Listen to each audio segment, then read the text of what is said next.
We have some concurrences.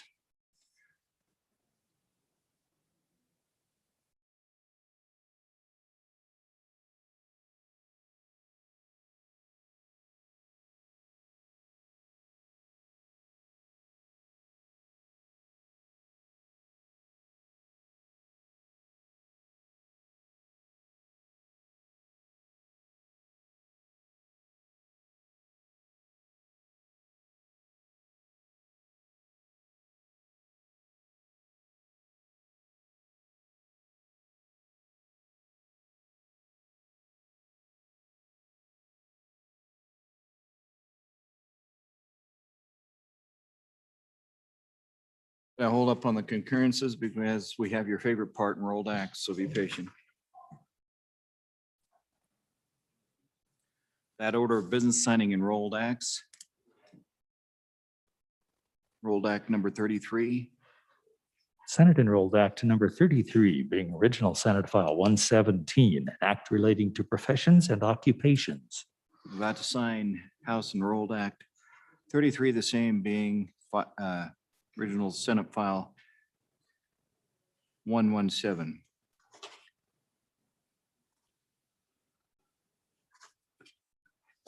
So signed. Enrolled Act 34. Senate Enrolled Act number 34, being original Senate File 148, an act relating to special purpose depository institutions. I'm about to sign Enrolled Act number 34, the same being Senate File 148. Signed. Enrolled Act 35. Senate Enrolled Act number 35, being original Senate File 50, an act relating to emergency expenses of government related to business relief. About to sign Enrolled Act number 35, the same being Senate File 50. So signed. Enrolled Act number 36. Senate Enrolled Act number 36, being original Senate File 47, an act relating to professions and occupations. About to sign Enrolled Act number 36, the same being Senate File 47.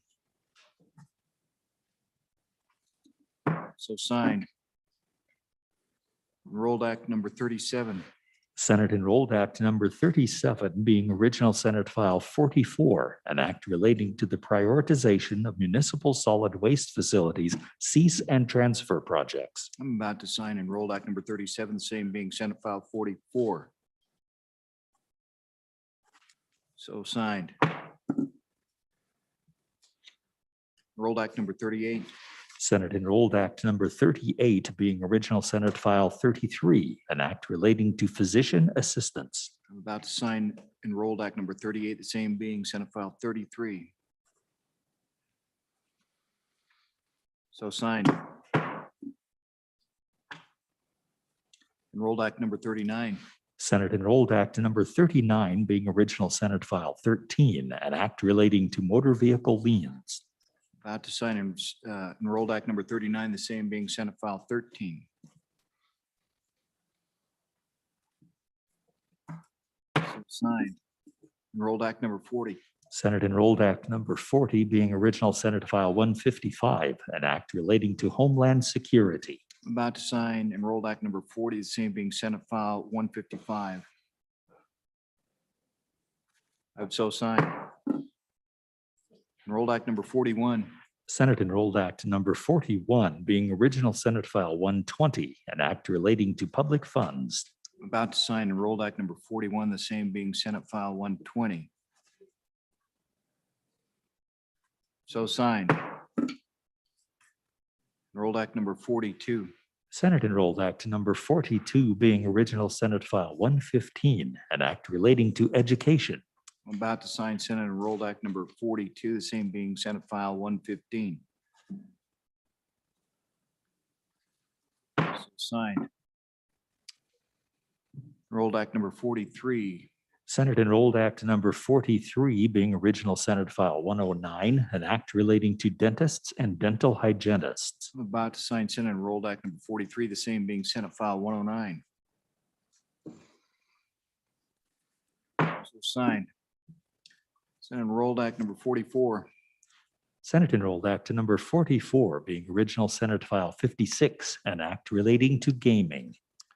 About to sign Senate Enrolled Act number 44, the same being Senate File 56.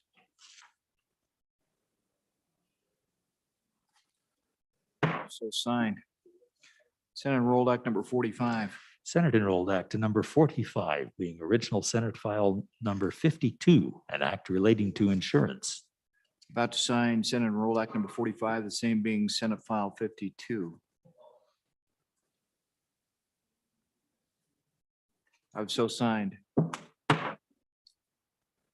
Senate Enrolled Act number 46. Senate Enrolled Act number 46 being original Senate File number 89, an About to act sign- relating to motor vehicles. about to sign Senate Enrolled Act number 46, the same being Senate File 89.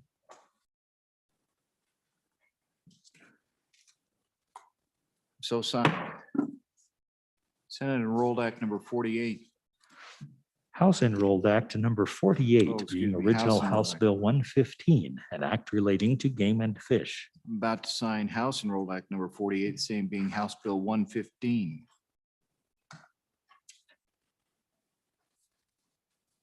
I've so signed. About to sign House Enrolled Act number 49. House Enrolled Act number 49 being original House Bill number 144, an act relating to multipurpose vehicles. I'm about to sign House Enrolled Act number 49, the same being House Bill 144. So signed. House Enrolled Act number 50. House Enrolled Act number 50 being original House Bill number 133, an act relating to online sports wagering. I'm about to sign House Enrolled Act number 50, the same being House Bill 133. I have so signed. House Enrolled Act number 51. House Enrolled Act number 51 being original House Bill number 112, an act relating to game and fish. I'm about to sign House Enrolled Act number 51, the same being House Bill number 112. I've so signed. About to sign, or excuse me, House Enrolled Act number 52. House Enrolled Act number 52 being original House Bill number 101, an act relating to elk feed grounds. I'm about to sign House Enrolled Act number 52, the same being House Bill 101.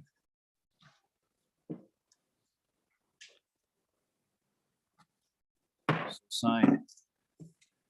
House Enrolled Act number 53.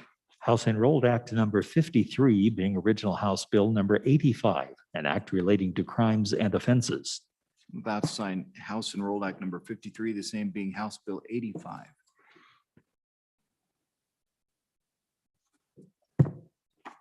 Signed. House Enrolled Act number 54. House Enrolled Act number 54 being original House Bill number 68, an act relating to the Wyoming Statutory Foundation Act. I'm about to sign House Enrolled Act number 54, the same being House Bill 68.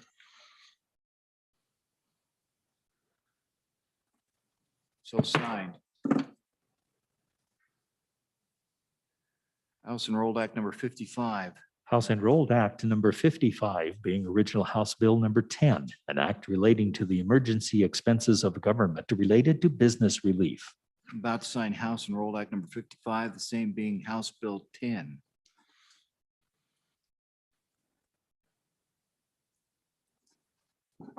So signed. House Enrolled Act number 56. House Enrolled Act number 56 being original House Bill number 38, an act relating to public health and safety. I'm about to sign House Enrolled Act number 56, the same being House Bill 38.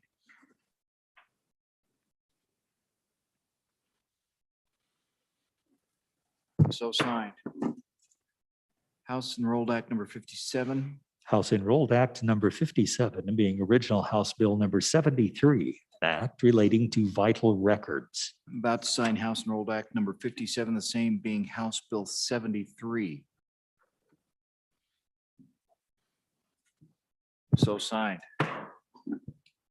House Enrolled Act number 58. House Enrolled Act number 58 being original House Bill number 95, an act relating to game and fish. I'm About to sign House Enrolled Act number 58, same being House Bill 95.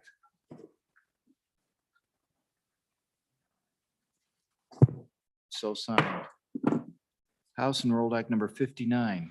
House Enrolled Act number 59 being original House Bill number 102, an act relating to the Wyoming Preference Act of 1971. About to sign House Enrolled Act number 59, the same being House Bill 102.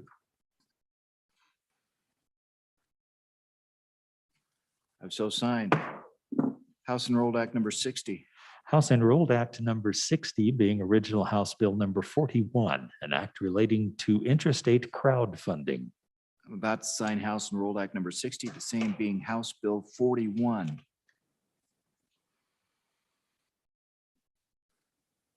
So signed. House Enrolled Act number 61. House Enrolled Act number 61 being original House Bill number 43, an act relating to digital assets. I'm about to sign House Enrolled Act number 61, the same being House Bill 43. So signed. House Enrolled Act number 62. House Enrolled Act number 62 being original House Bill number 179, an act relating to taxation and revenue. I'm about to sign House Enrolled Act number 62, the same being House Bill 179. I've so signed. House Enrolled Act 63. House Enrolled Act number 63 being original House Bill number 195, an act relating to the medical review panel. I'm about to sign House Enrolled Act number 63, the same being House Bill 195. So signed. House Enrolled Act 64. House Enrolled Act number 64 being original House Bill number 197, an act relating to the emergency expenses of the government related to broadband internet access. I'm about to sign House Enrolled Act number 64, the same being House Bill 197.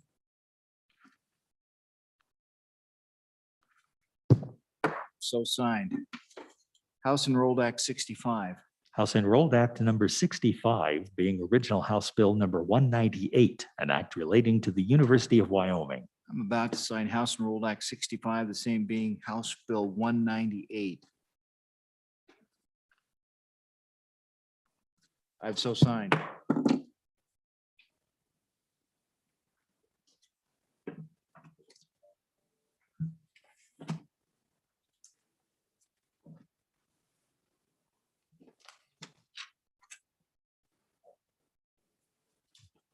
Senator Guru, Privilege of the floor. please.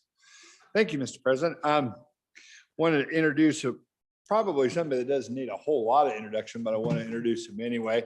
Good friend of mine from Teton County, has served with distinction on the UW Board of Trustees. His brother served downstairs for a while on the first floor for 8 years or so, wasn't it? The grandfather served down there as well and in the United States Senate. His mother, who left us far too early, ran for that office downstairs, and she too was a woman of distinction. And we're so close, our families are so close, that his wife one time wanted me to spend more time at home, so she even ran against us. And so she tried her best, and it didn't work out so well for her. And so I'm here, and I'm sorry for that, and so is she. But Brad Mead, ladies and gentlemen. Thank you.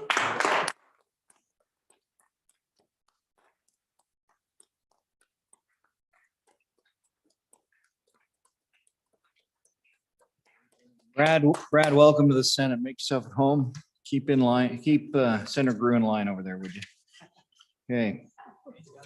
Let's move to concurrences.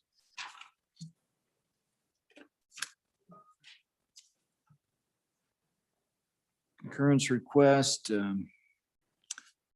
Senator Boner, are you ready on message 376, Senate File 114? Yes, Mr. President. Please, okay, read it in, please. Message number 376, referencing Senate File 114, state land leases. Go ahead, Senator Boner. Thank you, Mr. President. I move concurrence on message 376, dealing with Senate File 114, and ask the body to vote aye. Ladies and gentlemen, this was our bill that updated the state leasing process for vacant land. It just makes, it doesn't have any substantive amendments, but does make the statute read better and more clearly. It's absolutely an improvement. That's part of the objective of the bill, is to make the process be clear and understandable to everybody involved. So certainly stand for any specific questions, but this is definitely an improvement to the bill, and we'll call the question if there are no questions. Discussion or questions for Senator Boner? There's being none. Motion is that the Senate do concur on Senate File 114 and vote aye. Chief Clerk, please call the roll.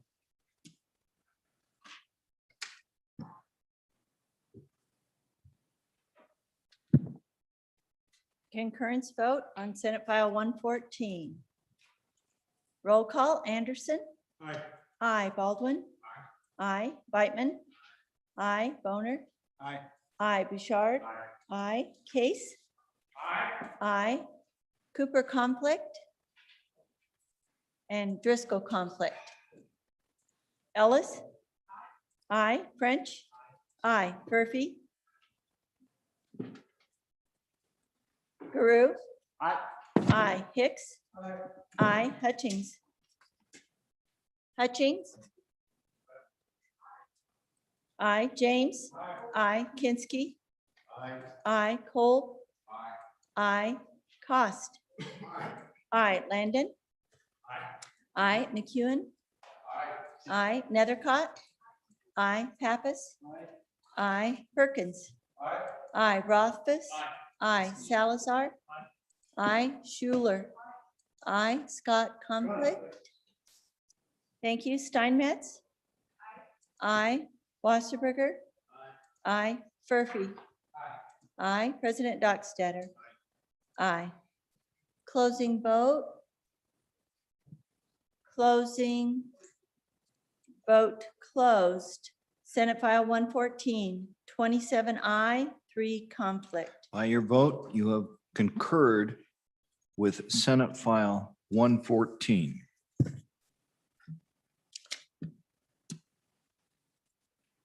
Senator Cooper, are you ready for message 379?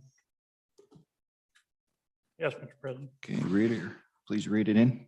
Message number 379, referencing Senate Joint Resolution number 3, federal suspension and orders on oil and gas production. Senator Cooper. Thank you, Mr. President. I would move for concurrence on message number 379 regarding Senate Joint Resolution 0003. One small, and urge your vote for, urge you to vote aye. One small amendment on it. They added, when we talked about employment across the state to 20,000 jobs, they added the phrase representing over 7% of the total employment of Wyoming. So a very positive statement. Move for your Thank you. approval, sir. Thank you. Any discussions or questions for the senator? Being none, the motion is that the Senate do concur on Senate File, this is Senate Joint Resolution 3.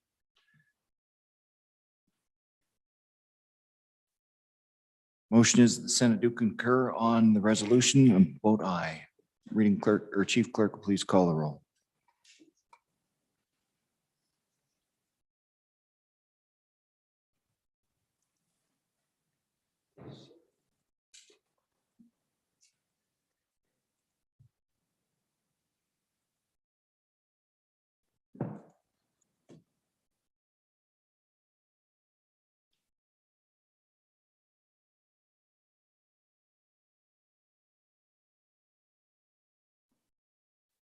Concurrence vote on Senate Joint Resolution 3.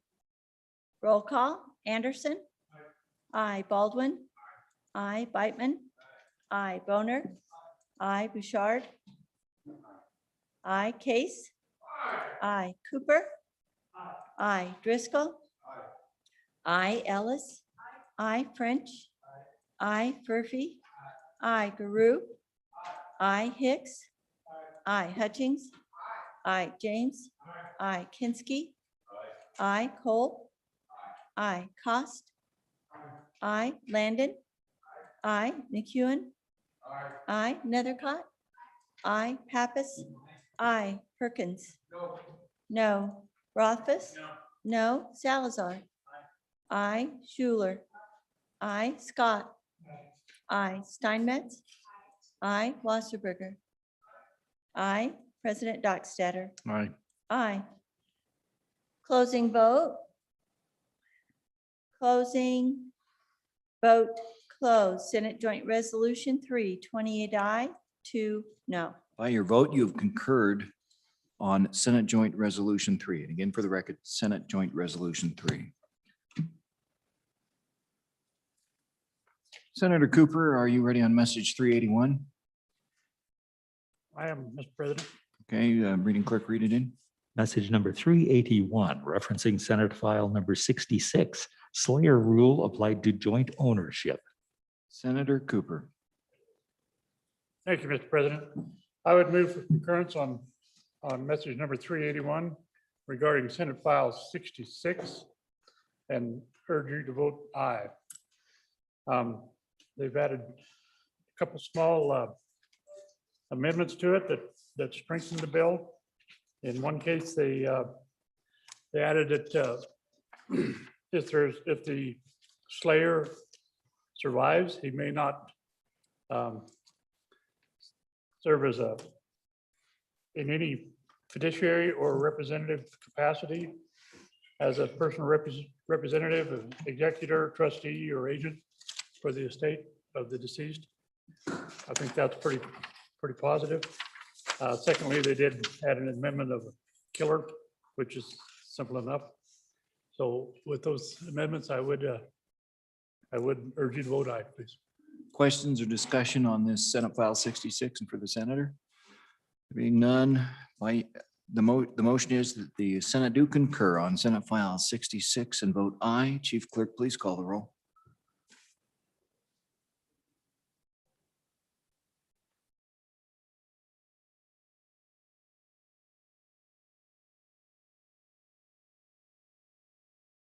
Senate File 66, concurrence, roll call.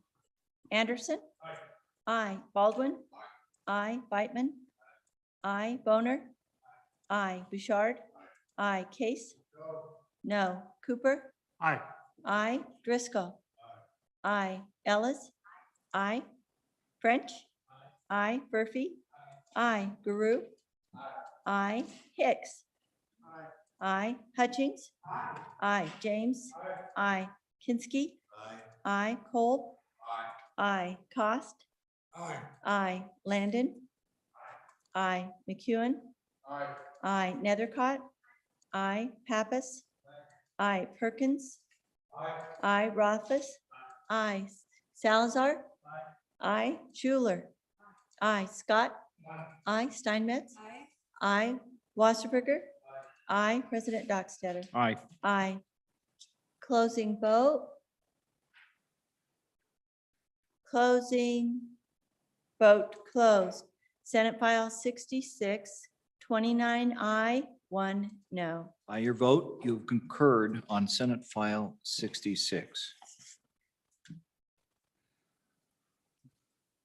Senator Anderson, are you ready on message 384, Senate File 111?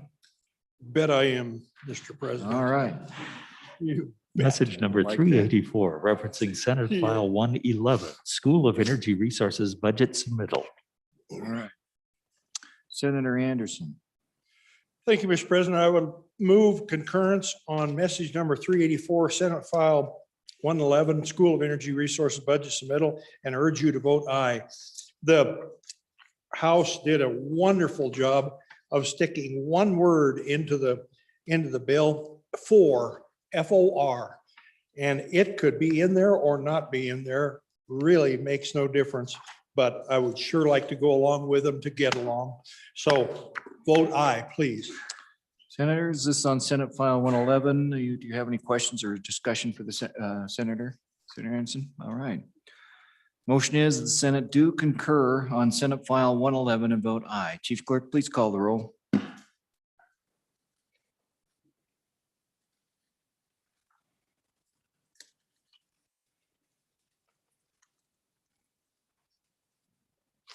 Senate File 111, concurrence roll call. Anderson? Aye. Aye. Baldwin? Aye. Whitman? Aye. Boner? Aye. Bouchard? Aye. Case? No. Cooper? Aye. Driscoll? Aye. Ellis? Aye. French? Aye. Murphy? Aye. Guru? Aye. Hicks? Aye. Hutchings? Aye. James? Aye. Kinsky? Aye. Cole? Aye. Cost? Aye. Landon? Aye. McEwen? Aye. Nethercott? Aye. Pappas? Aye. Perkins? Aye. Rothbus? No. Salazar? Aye. Schuler? Aye. Scott? Aye. Steinmetz? Aye. Wasserberger? Aye. President Dockstader? Aye. Aye. Closing vote. Closing. Vote closed. Senate File 111, 28 aye, 2 no. By your vote, you've concurred on Senate File 111. Senator Nethercott, are you ready with message 358, Senate File 19? Yes, Mr. President. Read it in, please. Message number 358, referencing Senate File 19, Public Health Emergencies Immunity Amendments. Senator Nethercott. Thank you, Mr. President. Good senators, I move for adoption of message number 358 to Senate File 19 and urge your aye vote.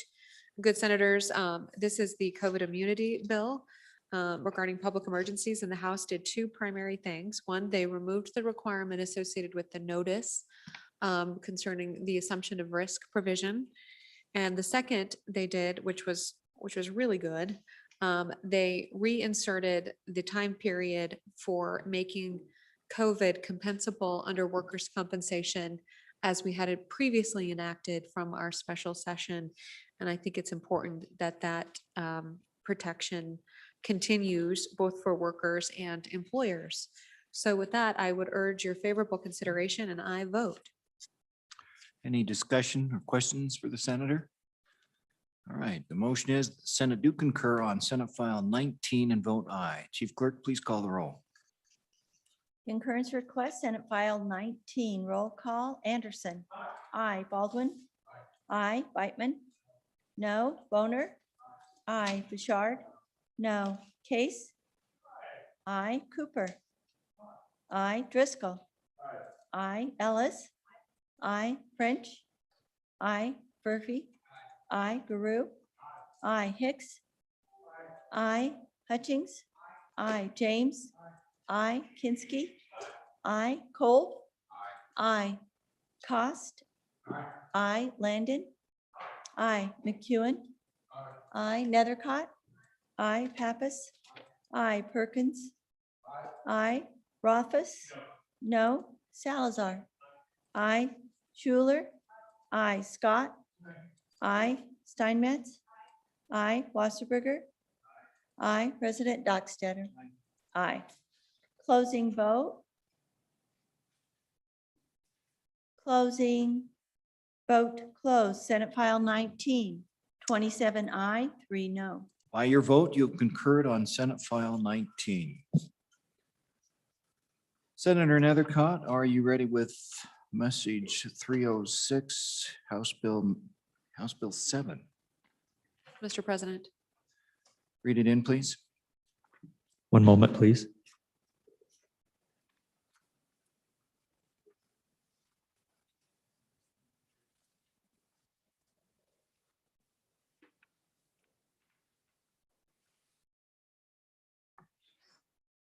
Message number 306, referencing House Bill number 7. That's 306. Go ahead. Okay, Senator Nethercott.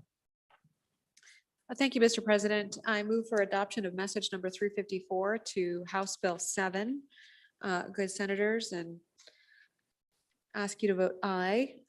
The Joint Conference Committee met, and what was done was the notice protections were, this is concerning the air ambulance bill. The notice protections remained, in the bill, but the compromise was the removal of the consumer protection pieces associated with these air ambulance service companies' financial disclosure requirements and financial assurity requirements with the Department of Insurance. And with that, that's the message number 354. Thank you. For the record, my paperwork says message 306. We'll go with that. House Bill 7. And any questions or discussion for the senator? Senator Kinski? Thank you, Mr. President, and I would urge a no vote on the conference committee report. I applaud the efforts of the conferees. The part that really takes my breath is eliminating the financial aspect of it. Telling these companies that selling these memberships, that they don't have to provide some sort of proof of their financial wherewithal and their ability to actually follow through on their guarantees. And so if you recall the floor discussion, the question was, can you get out of insurance company responsibilities by calling yourself a membership organization instead of an insurance organization? And we kept the financial protections in there in the Senate version. They're gone now in this conference report. But folks, as I said in the floor debate, you can call it membership instead of insurance, but if it looks like a duck, walks like a duck, quacks like a duck, it's a duck. So I went to the webpage of one of these firms and here's what's being represented to the folks that are buying these policies or memberships. Peace of mind. It's important to know that your insurance may not cover the total cost of emergency medical treatment and transport. Even with the most comprehensive coverage, typical out-of-pocket costs like copays and deductibles will still apply. These charges could end up being substantial. Members have peace of mind knowing their flight expenses are completely covered. You can call that a membership. It sounds like insurance. Coverage guarantees that everything is taken care of. Not only do we help safeguard your health, we protect your finances. Members never pay a dime out of pocket. Those are some pretty strong reassurances. And I think we have an obligation to the people who are buying these policies to understand that these companies can actually stand behind those, what was the word they used, guarantee, when it comes time to pay up. So I would ask for a no on the conference committee report. Let's go back in and try to get our House colleagues to go along with the idea that there should be some responsibility on the part of these firms. Thank you, Mr. Chairman. Senator Scott, go ahead. Mr. President, I would ask when the proponents have their second time, does the bill with if we adopt the joint conference report, does the bill allow for any consumer protections against false and misleading advertising, where these companies claim that they're giving you total peace of mind, but only if it happens to be your company that calls? Is there any control over their marketing that is involved in what's left after we've got the joint conference report adopted? Yeah, if there is, Mr. President, then the bill's fine. We ought to adopt the joint conference report. If there isn't, we ought to vote it down and stick with the existing law. We're on concurrence, House Bill 7, Senator Salazar. Thank you, Mr. President. I'm in favor of the joint conference. This is not perfect. This is not perfect. But I will tell you this, it allows our constituents to purchase those memberships, all those calls that you've got. This is how we solve it. This is how we solve it. It allows our constituents to give them the freedom to do what they wanted to do, which was to purchase these memberships. It is not perfect. It is not perfect, but it's going to be the best that we're going to get, in my opinion. I ask you to vote for it. Thank you. Further discussion, let's go to you, Senator Cooper. Thank you, Mr. President. Concurrence with the good senator from the Wind River over there. In my district, part of my constituents are covered by one of these groups, and part of them want to be covered by one of these groups. Same as his. Where we're using it, it works. It works very well. And no, they don't pay a dime out of pocket. So it's a good program.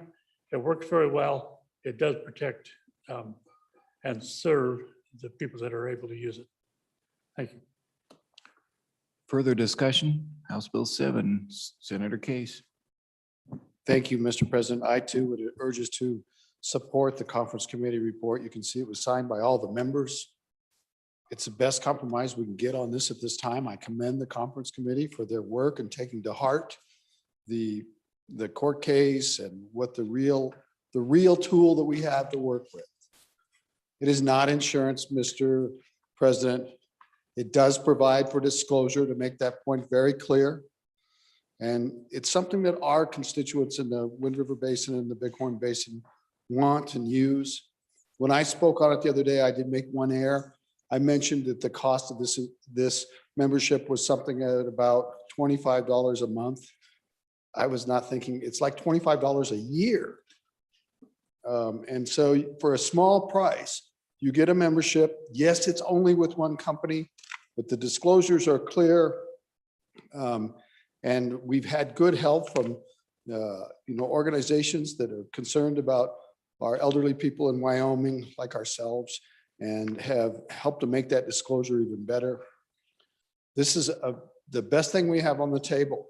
If we don't pass this, we go back to the law, then there are no memberships being sold, and will likely be in court, I suppose. It'll probably come to that on the basis of the court case that was discussed the other day. I urge your support of it. I commend folks that had thought about this issue from another direction for working hard to take the realism that we have on the table and to bring this home. Thank you for that. Support the conference report. Senator Anderson. Mr. President, once again, our helicopter service does not have memberships, does not have any insurance, but they go on every call, anytime, anywhere, all over the state, and furnish life flight for anyone and everyone, and they do not need a membership. Thank you. Thank you. Further discussion? Senator Perkins. Thank you, Mr. President. I think on and for this conference committee report, which as I understand it, it seems to me now is pretty much just down to disclosure about these things. Remember our discussions about the case and whether this is insurance or not insurance, and something else that happened in January that we didn't talk about before, Mr. President, was that included in the continuing resolution, which was part of that big omnibus thing, it had coronavirus relief and some other things in January. Buried in that, in those thousands of pages, was a bill called the No Surprises Act. And it goes back in, and the No Surprises Act talks about when you have balance billing and you have these charges that show up out of your insurance and how you do with all those things. And it deals with all those, and it goes back and forth, talking about insurance companies, and creates this whole rubric where they can go to arbitration and settle this stuff out. But in the back of that bill, right on in the last couple pages of that bill, there's a section 5 is called Simplifying Emergency Air Ambulance Billing. And it just simply recognizes, again, as we've talked about in here, that air ambulance providers are not insurance companies, they're providers. And so it goes in, and there's little phrase in here, and they come back in, and the providers of air medical services should admit a group health plan or health insurance issuer offering group or individual health insurance coverage, together with an electronic claims transaction with respect to an enrollee in such plan or coverage, a description of the charges for such services that are separated by cost of air travel and cost of emergency medical services, provides for rulemaking, and provides for penalties for air ambulance providers who don't do that.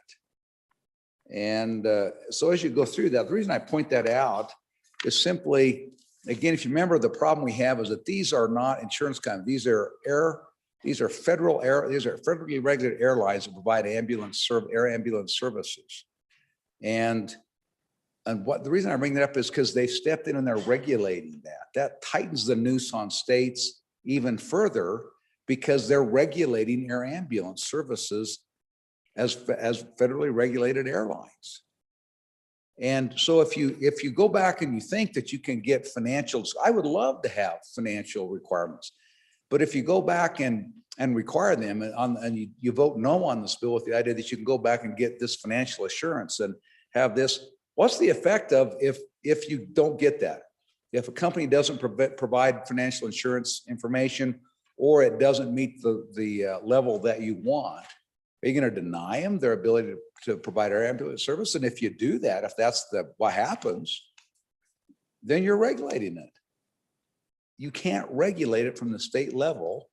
And I think what's in this bill made it even worse because now it's clear that the federal government is exercising power to regulate this, and we're preempted.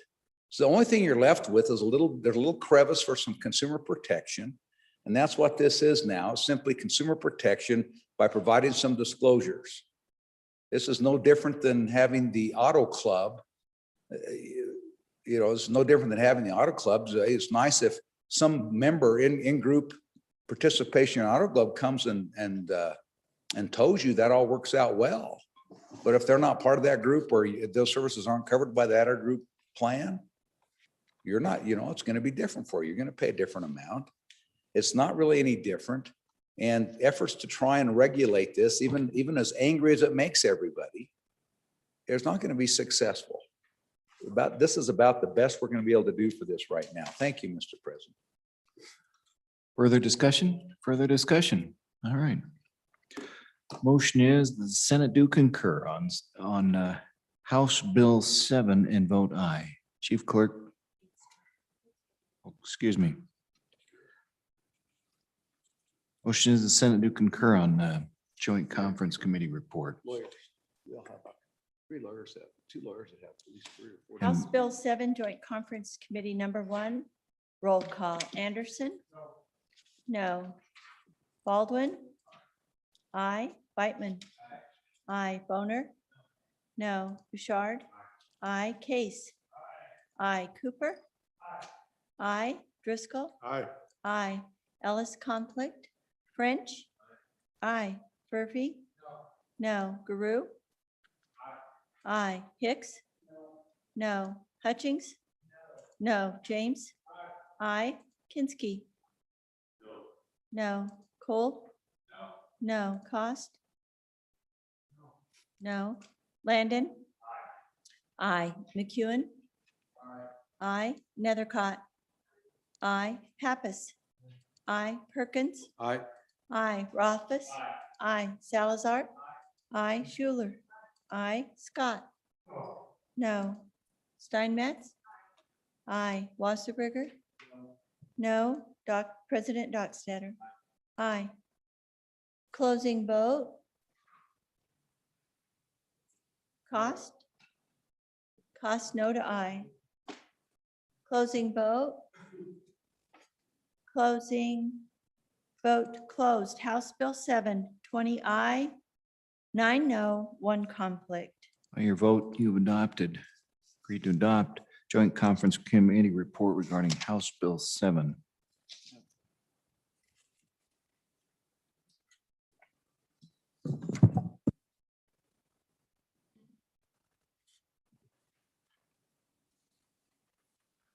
Senator Landon, are you ready with message 331? I am, Mr. President. Read it in, please. One moment, please.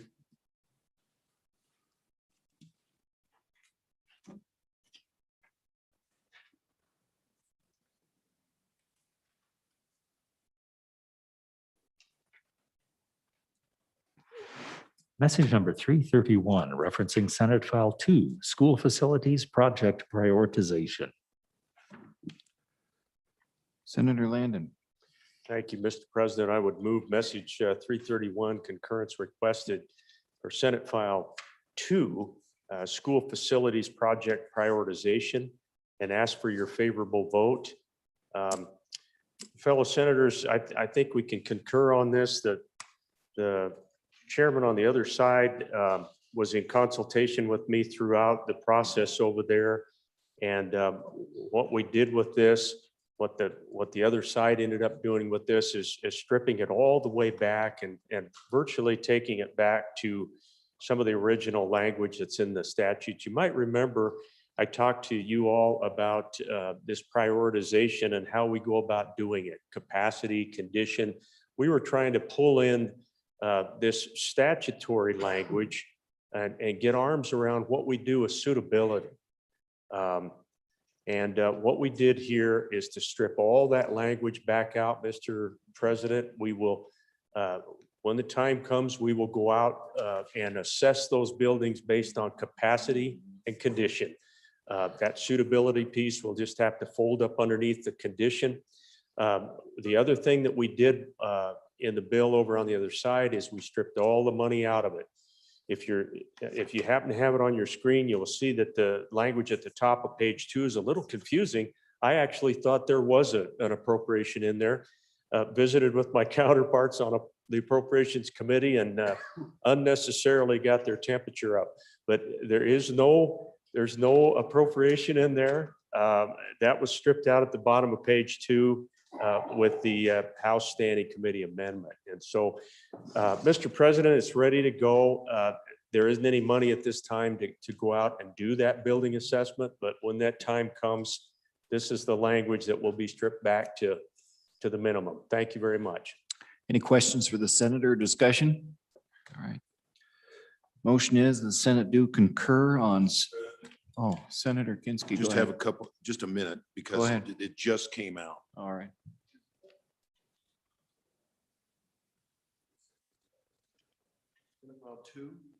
Correct. This is Senate File 2. Do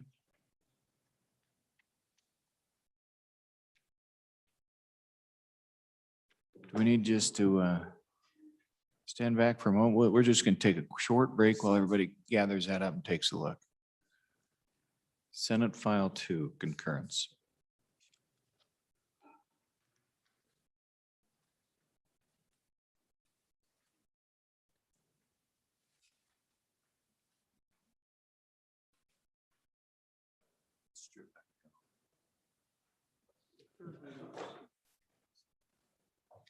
Did we get a copy for Senator Scott?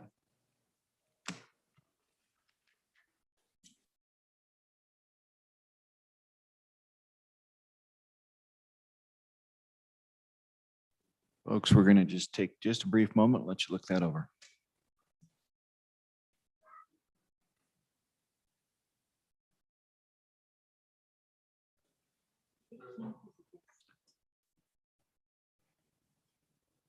Okay. All right. Senator Kinski. Perhaps Senator Landon could sing a variety of popular and show tunes while we're waiting. Senator Landon. Senator Landon, do you have any elevator music or anything? Yes, you'd be welcome to speak some more, Senator Landon. Just take a moment and read it over, folks. We'll just improvise a little bit here, and you'll appreciate the process next year when we're back.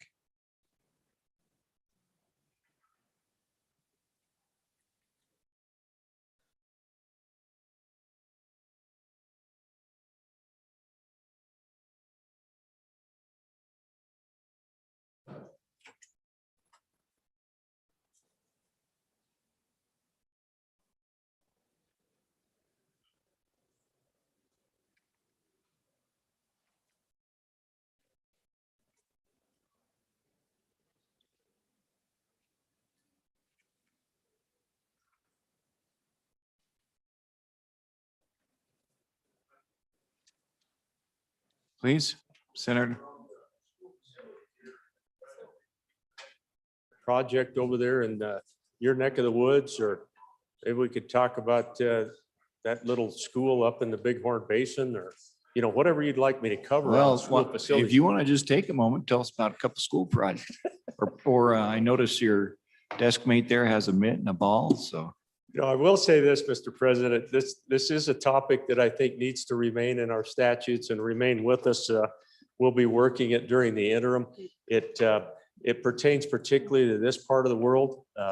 It's been stated on the floor before during the session, but Laramie One continues to grow. It continues to grow up in your neck of the woods.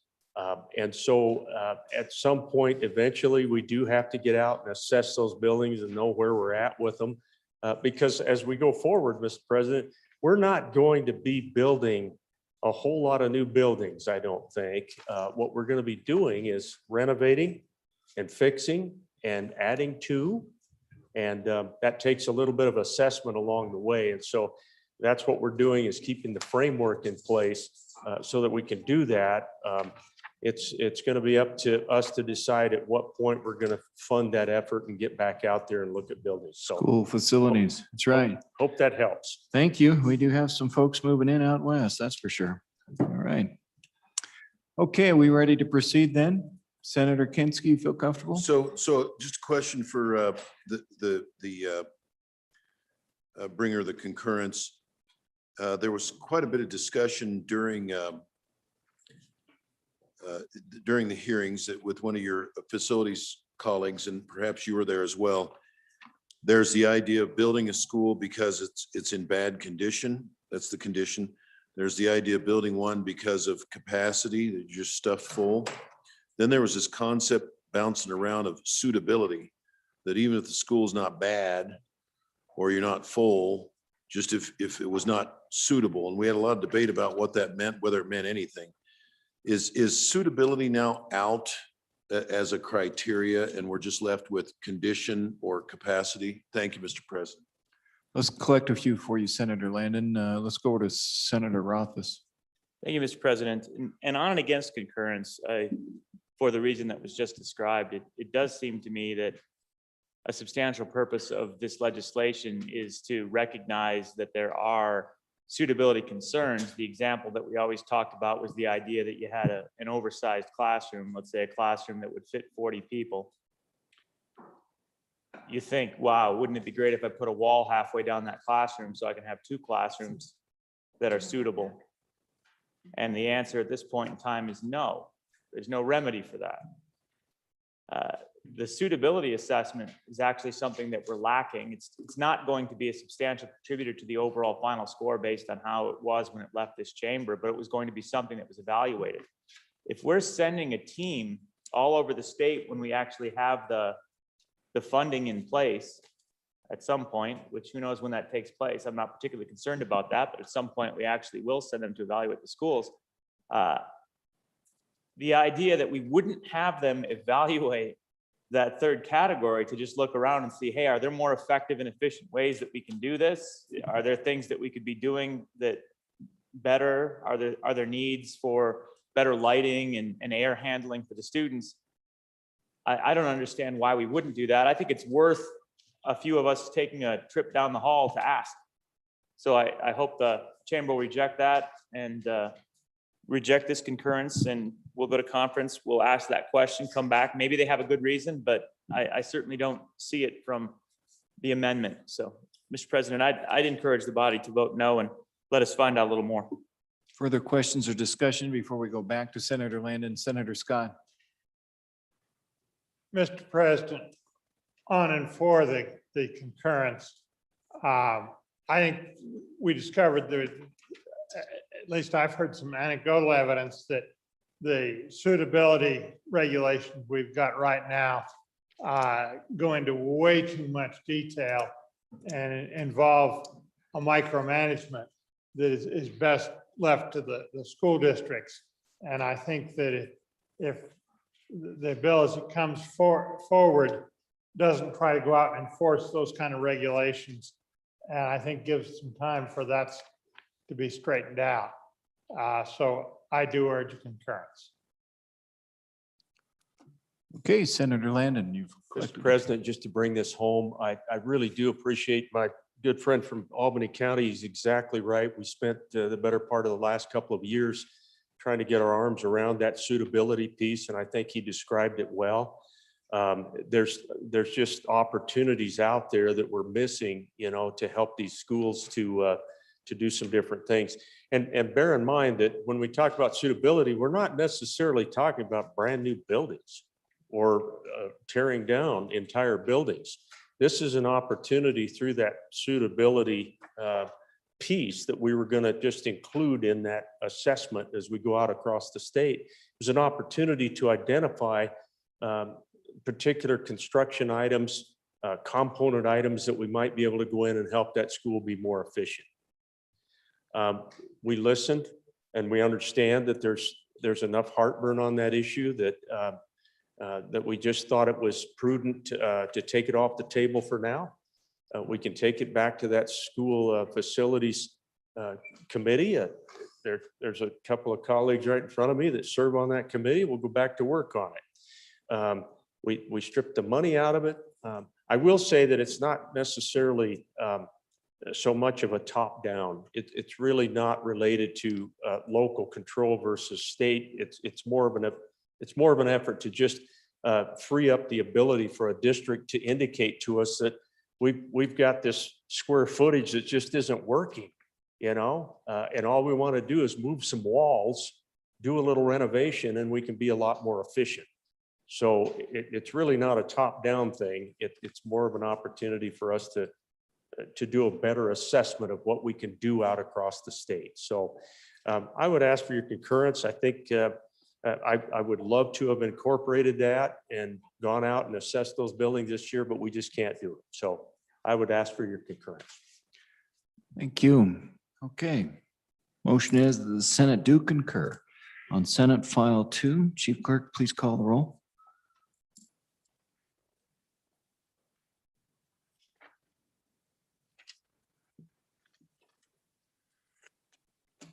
Concurrence vote, roll call, Senate File 2. Anderson?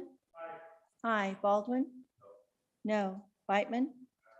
Aye. Boner? Aye. Bouchard? Aye. Case? Aye. Cooper? Aye. Driscoll? Aye. Ellis? No. French? French? No. Murphy? No. Guru? No. Hicks? Aye. Hutchings? Aye. James? Aye. Kinsky? Aye. Cole? Aye. Cost? Aye. Landon? Aye. Aye. McEwen? Aye. Nethercott? Excused. Pappas? Aye. Perkins? Aye. Rothfuss? No. Salazar? Aye. Schuler? Aye. Scott? Aye. Steinmetz? Aye. Wasserberger? Aye. President Dockstader? Aye. Closing vote. Closing vote closed. Senate File 2, 23 aye, 6 no, 1 excused. By your vote, you concurred on Senate File 2.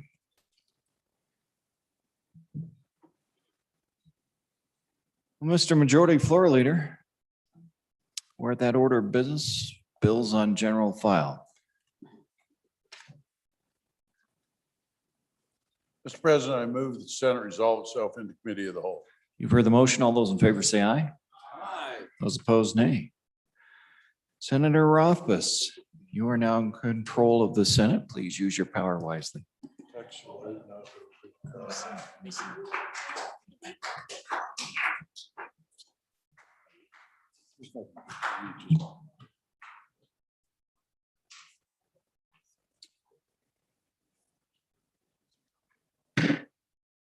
Committee of the Whole will please come to order. First bill for your consideration is House Bill 187. Will the reading clerk please read the House bill? House Bill 187 engrossed elected official residency requirement sponsored by Representative Hunt, an act relating to elected officials. Was referred to committee number 7, which returned to committee recommendation that it do pass. Ayes Senators Boner, Case, and Scott. No Senators Driscoll and Nethercott. Senator Driscoll, Chairman. You have heard the reading of the bill. What is your pleasure? Senator Driscoll Maybe. Senator Thank you, Mr. Driscoll, this Chairman. is House Bill 187 we're looking for a little motion on. Got it. Thank you, Mr. Chairman. I move the committee of whole rise to report it, do so with a favorable recommendation on House Bill 187. For further explanation, I call on Senator Case. Thank you, Senator Driscoll. Senator Case, the floor is yours. Thank you very much, Mr. Chairman. Mr. Chairman, this is a bill about the residency requirements for county officers. It includes all the county officers with the exception of the county attorney and the county coroner. I think they were both, one wasn't included early on, but they removed the county coroner down in the other part. The basic question is, should the people you vote for live in the county? And it's been said, well, some counties are so small that we don't have enough qualified candidates. And there are instances where a sitting county commissioner is actually now a resident of a different county in Wyoming. This deals right with that. Do you want your elected officials, the county commissioners, the clerk, the assessor, and the sheriff to be from the county where you all live and vote for them? That's what the bill does. Happy to answer any questions. Thank you, Senator Case. Any discussion or questions on House Bill 187? Senator Ellis? Thank you, Mr. Chairman. Just a brief one. Would any sitting elected official be removed from office if we were to pass this year? Thank you, Mr. Chairman. Thank you, Senator. Additional questions before we go back to the sponsor? Senator Driscoll? I can answer that one. That's actually up in my neck of the woods and the bill takes care of it. He'll finish his term out before this takes effect. So there's only one that we know of in the state. Thank you, Senator Driscoll. Further questions for the sponsors or proponents? Further questions? Seeing none. All those in favor of Senator Driscoll's motion that when the committee of the whole rises to report it, do so with a do pass recommendation on House Bill 187, please say aye. Those opposed, no. House Bill 187 has passed the committee of the whole. Next bill for your consideration is House Bill 158. Will the reading clerk please read the House bill? House Bill 158 engrossed local land use planning and zoning, sponsored by Representative Harshman, an act related to land use planning, was referred to committee number 5, which turned to committee recommendation that it do pass. Ayes Senators Boner, Bouchard, French, Cost, and Wasserberger. Senator Boner, chairman. You have heard the reading of the House bill. What is your pleasure, Senator Boner? Thank you, Mr. Chairman. I move that when the committee of the whole rises to report, do so with a favorable recommendation on House Bill 158. I'll go ahead and explain the bill. It's pretty straightforward. It deals with land use policy at the local level, and this bill is meant to protect private property rights throughout the state of Wyoming. The idea is that if you're going to have zoning in your county, you have to abide by those rules. You can't use a community plan, a vision, goals, objectives, as unofficial document to supplant the zoning process. So that's all the bill does. It simply says if you're going to affect somebody's property, you have to go through the zoning process. You can't rely on some vision document or something that does something similar, but it hasn't actually gone through that process. That's all the bill does. There's a committee of the whole amendment. I'd ask that be read in. House Bill 158, Committee of the Whole Amendment Number 1 to engrossed copy, pages 3, lines 5 through 9, delete. Back to you, Senator Boner. Okay, thank you, Mr. Chairman. I move committee of the whole amendment number 1, House Bill 158. Ladies and gentlemen, this is a result of some discussion with the sponsors of the bill and the associations which represent our local governments. It simply states that if you can take a portion of these planning documents if you go through the zoning process. So once again, it's all about not circumventing the zoning process.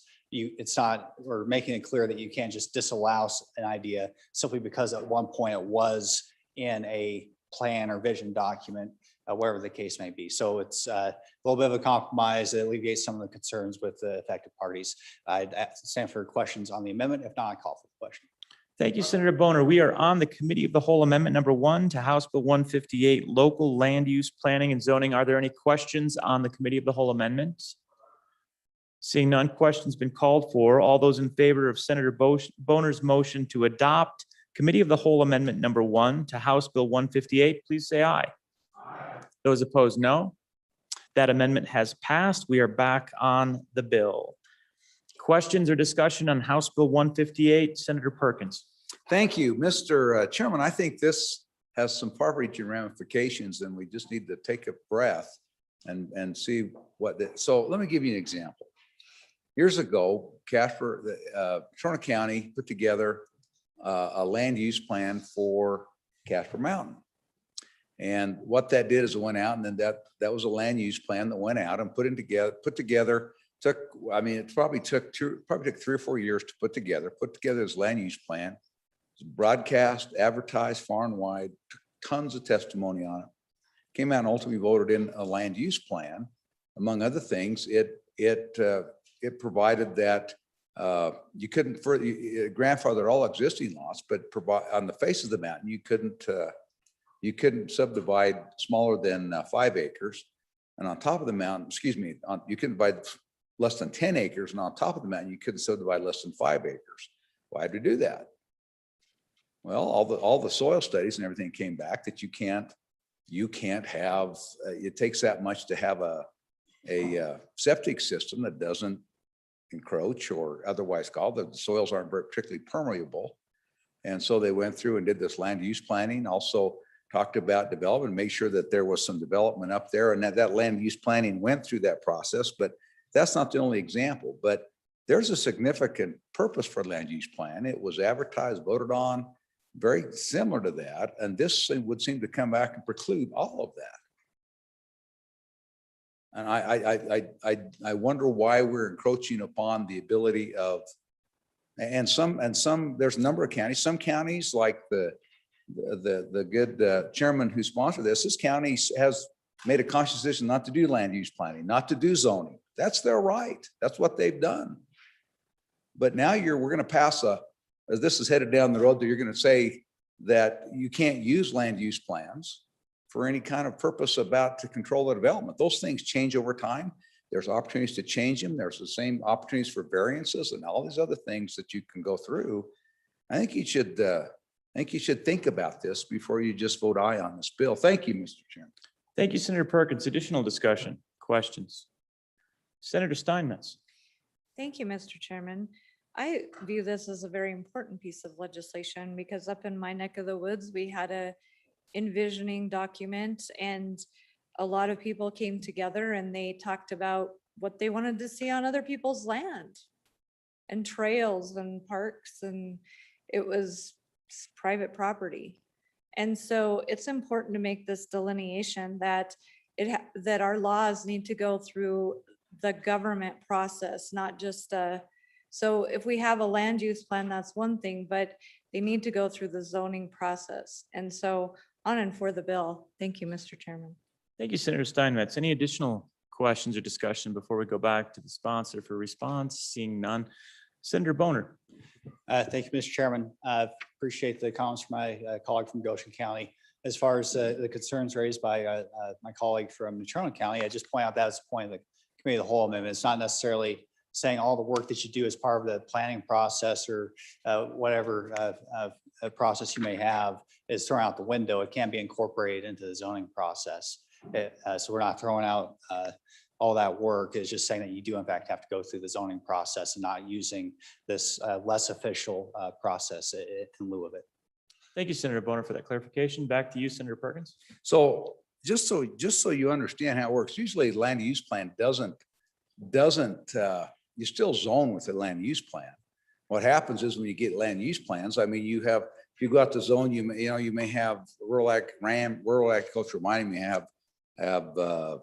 you may have industrial, light industrial, you have all these different zoning requirements, and they're out across, and you can find those, and they change from time to time because the uses change.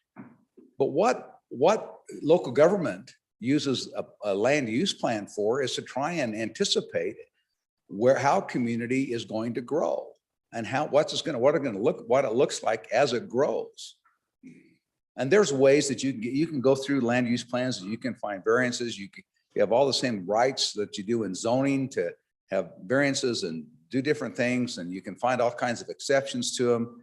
And that happens all the time. But and I don't know about, we're adding visioning. I don't even know what visioning is, but what this does purport to do is simply provide and strip the ability of land use plans to have any binding effect on anybody.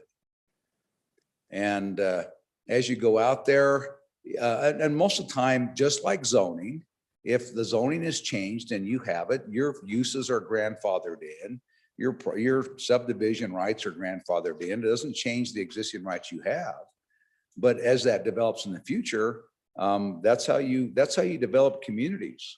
And it seems to me that we have that you're taking away this right for self-determination in communities by saying that, hey, and I'm not even sure what this does, quite frankly, because it seems to say that you can't you can only do it through zoning, but not through land use planning, but yet it goes all, I mean, I can tell you, I've changed these things. I've been with these things. I've got them adjusted.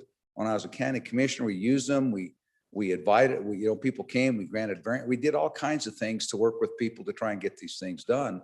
But at the end of, and even with zoning, there's still multiple ways to get it done. You can petition and have it changed. There's lots of opportunities to do that. But ultimately, it comes down to this, you have the right to do with your private property. That's true. But at some point, somebody's use of their private property can impact your rights and your use of your private property. You buy property in accordance with a land use plan that thinks that you're not going to, this is going to be residential or maybe parkland, or maybe it's going to have open spaces. That's what you buy and you rely on that. Now you strip that out and say you can't do it. And somebody else comes in, they decide they want to do something different. And so you've changed this reliance. So the fact that you're reserving property rights for those people who own it, just remember that what you do with your property affects your next door neighbor. That's why you can be limited to the number of livestock you can have on your property in town. That's why you do it, because it affects your right and enjoyment of your own property that people next door do. So I'd be really careful with this bill. Thank you, Mr. Chairman. Thank you, Senator Perkins. Senator Kolb, to you. Thank you, Mr. Chairman.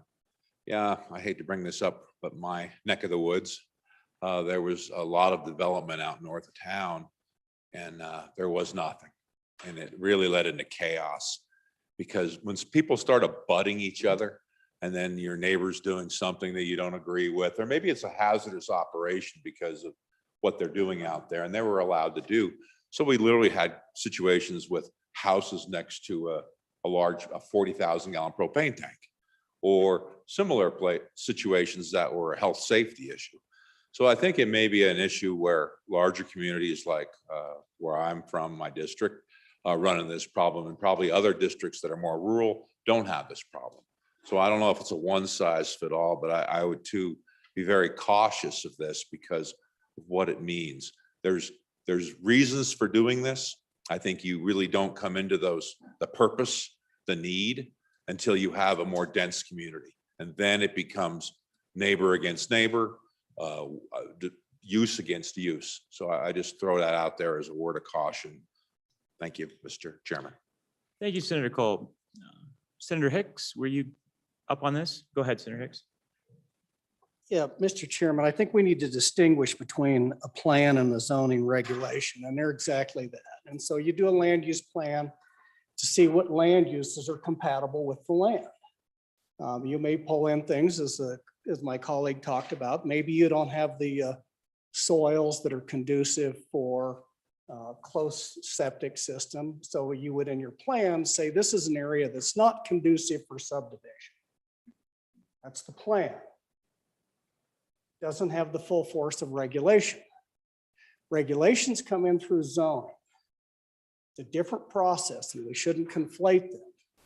I think what the issue that we're trying to resolve here is some people think that plans, land use plans, now have the full force and weight of regulations that you would do under a zoning requirement. So it's really two different issues, and if they're done properly, one dovetails into the other. So you have a plan that says these are the activities that are conducive on this parcel of land. Maybe, give you an example, big game winter range could come out in a land use plan, often does, that designates those areas that are critical. Well, in a situation like that, if you wanted to protect that big game winter range, you'd come back and you would zone that at a certain level that you couldn't have any more parcel size other than, so on a 640, you may only be able to put 2 or 3 things on there. We do this with federal land use plans, and we do these with county land use plans to have standing with the federal government in any federal action. And the reason we do that is protect the industries and the activities that we deem that are important at the county level. And you do that through a planning document, and you submit that to the federal government, and the counties come back and say, these are what we think are conducive activities out here: mineral extraction, livestock grazing. But if we wanted to do something more restrictive than that, we would go in there and we would rezone that, Mr. Chairman. So I think we got to be careful of what we're conflating here. If you have a good land use plan, that should lead you to an appropriate level of zoning to protect those uses on that land.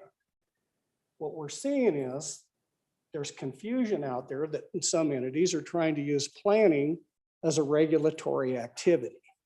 And that's what we're trying to address here, to make that distinction between a plan and what's regulatory. If you want to regulate, you do it through a zoning ordinance.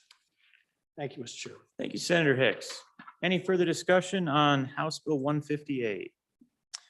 Senator Bouchard, sorry, it is hard to see you over there. Thank you, Mr. Chairman. Some of what came up in the committee, or actually, I'll say what wasn't objected to, is I talked about how planners come into a county and they're an outside interest. They may not have the interests of the county or the locals in mind. There was no denial when I mentioned that. And there was a planner sitting in front of us. And so I think about how this bill is laid out: shall not substitute. So we don't want to substitute something that isn't even on the books for a vision. A vision is something that you'll see come in that's used with a management plan. And that does get substituted in a lot of cases from a planner who came in from outside of that area. They're trying to get an agenda done. That's what this does. This makes sure that those things aren't substituted when the locals are perfectly capable of setting up a plan for their own zoning, their own rules locally. Like I said, I mentioned it in committee. We had a planner sitting there. He did not deny one bit of what I was saying, how these planners are coming from outside. And they come into a county and say, we would like to do this, and we know you don't have staffers. We'll help you do it. We'll help you write it. We have some of that stuff right here in Cheyenne. So that's all we're doing here, is just making sure that we're not substituting somebody else's ideas, bringing them inside, and all of a sudden they become law and being pushed onto the locals. Thank you. Thank you, Senator Bouchard. Further discussion on House Bill 158, local land use planning and zoning. Senator Scott, over to you. Mr. Chairman, listening to this debate, I'm getting the impression that the use of the land use planning is not very uniform across the state, and in places they've been using it to guide their development. They're zoning it in other places they haven't. You've got a July 1st effective date on this, I believe. If you're going to make it regulatory, you're going to do it through zoning and only through zoning. Do we need a longer period for the kind of places that have been using the land use planning to guide their development to adjust to this new circumstance? I can see a good argument that it ought to be, the zoning has certain due process protections in it. You go through a process to get a particular zone. If we're going to require that's the only way to do it, do we need to give places that are doing it differently more time to conform, because it will take a while to get through a zoning process? And Mr. Chairman, I'm really thinking aloud, but I think we may be making a fairly profound change here, and we may need to allow communities some extra time to adapt, because it doesn't sound like the policies have been uniform across the state as to what means what. Thank you, Senator Scott. Further discussion? Senator Boner, back Thank to you, you. Mr. Chairman. It's certainly something we can discuss with the entities involved. As you saw with the committee of the whole amendment, we have been open to input from our local governments, and it's something we can certainly discuss.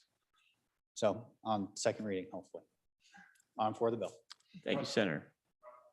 Further discussion, seeing none, questions been called. All those in favor of Senator Boner's motion that when the committee of the whole rises to report it, do so with a do pass recommendation on House Bill 158, please say aye. Opposed, no. House Bill 158 has passed the committee of the whole. Yes, Senator Ellis, Mr. Chairman, may I have privilege of the floor? of course you may. Thank you. I just want to welcome in the gallery some dear friends of mine that I've known for lots of years. You might be aware that this is a spring break week for the kids in Laramie County School District. And what better way to spend it than to come to the Wyoming Senate and watch us work with your parents. So in the gallery, we have Ava Taylor, Slade Taylor, and Bison Taylor. Let's welcome them to the Senate. Welcome, Taylors.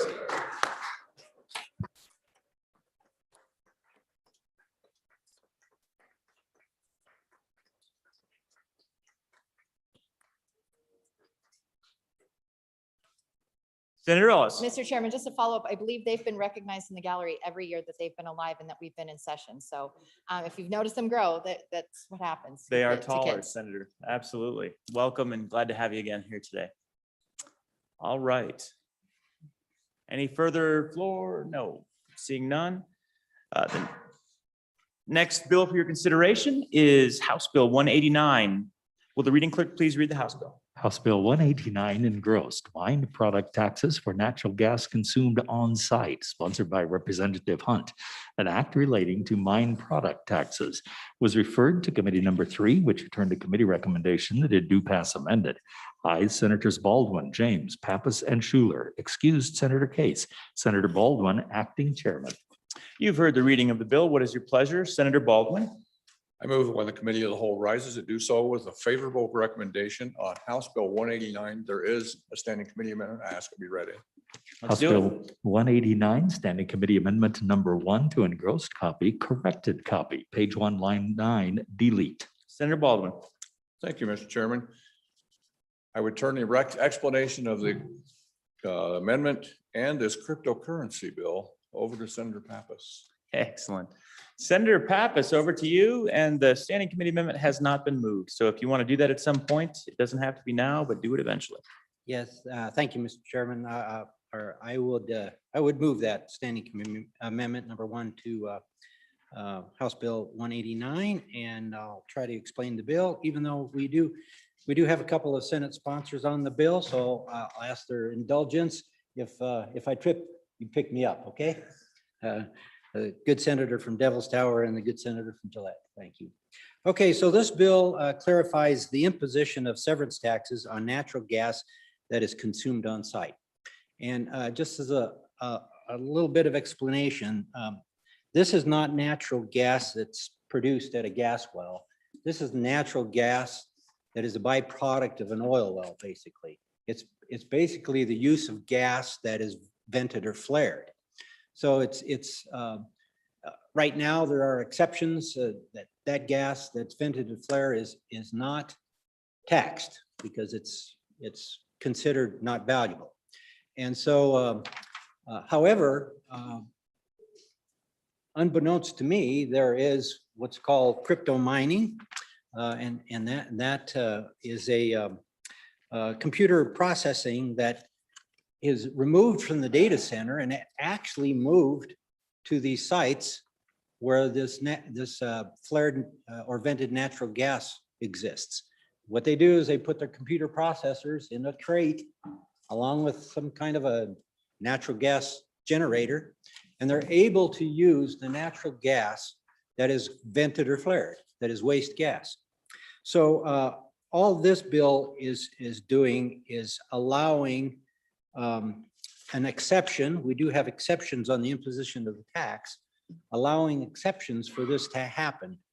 Because right now, the gas can be used on site by the person who is running the facility, but not to a third party.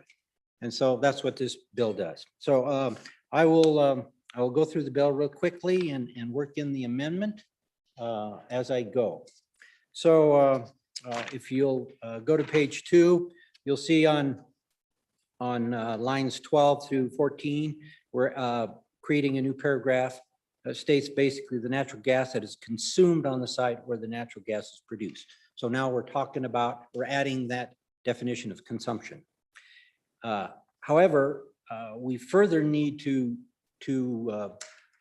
add some further language to decide which well is a qualifying well. So we're adding a definition, line 16, you'll see qualifying well. And so what this means is that line 19, a qualifying well can be a site that is already connected to a pipeline, but the pipeline capacity is not available. On the next page, B, the producer's well is not connected to an existing pipeline, but the producer's lands, lease, wells, or the gas are contractually dedicated to a pipeline operator. Or in C on line 14, the producer's well is not already connected to an existing pipeline, and the producer's land, lease, or wells are not contractually dedicated. Basically, what we're saying is that if there's capacity for that gas to go down on the pipeline and get used by a third party, then yeah, we're going to tax it. So that exemption will not, it won't fit under the exemption. But a qualifying well is a well where we can't really use that gas unless it's used right there on the site. So the meat of the bill, well, if you go on before we get to page 5, but on page 4, we are including on line 4, and there is an amendment to this line, and it makes the lines 2 through 5 read as such. If the crude oil, lease, condensate, or natural gas production is provided by paragraphs Romanet 3 and Romanet 4 of the subsection are consumed as defined by the reference statute, processed or transported. So basically, we're adding consumed in there. On line 9 and 10, lines 9 through 12, we're deleting some of the language there that was felt that was not needed. It was covered elsewhere. At the bottom of page 4, we're striking, in the amendment, we're striking all of lines 16 through 23 and lines 1 through 2 on page 5. There was that is an existing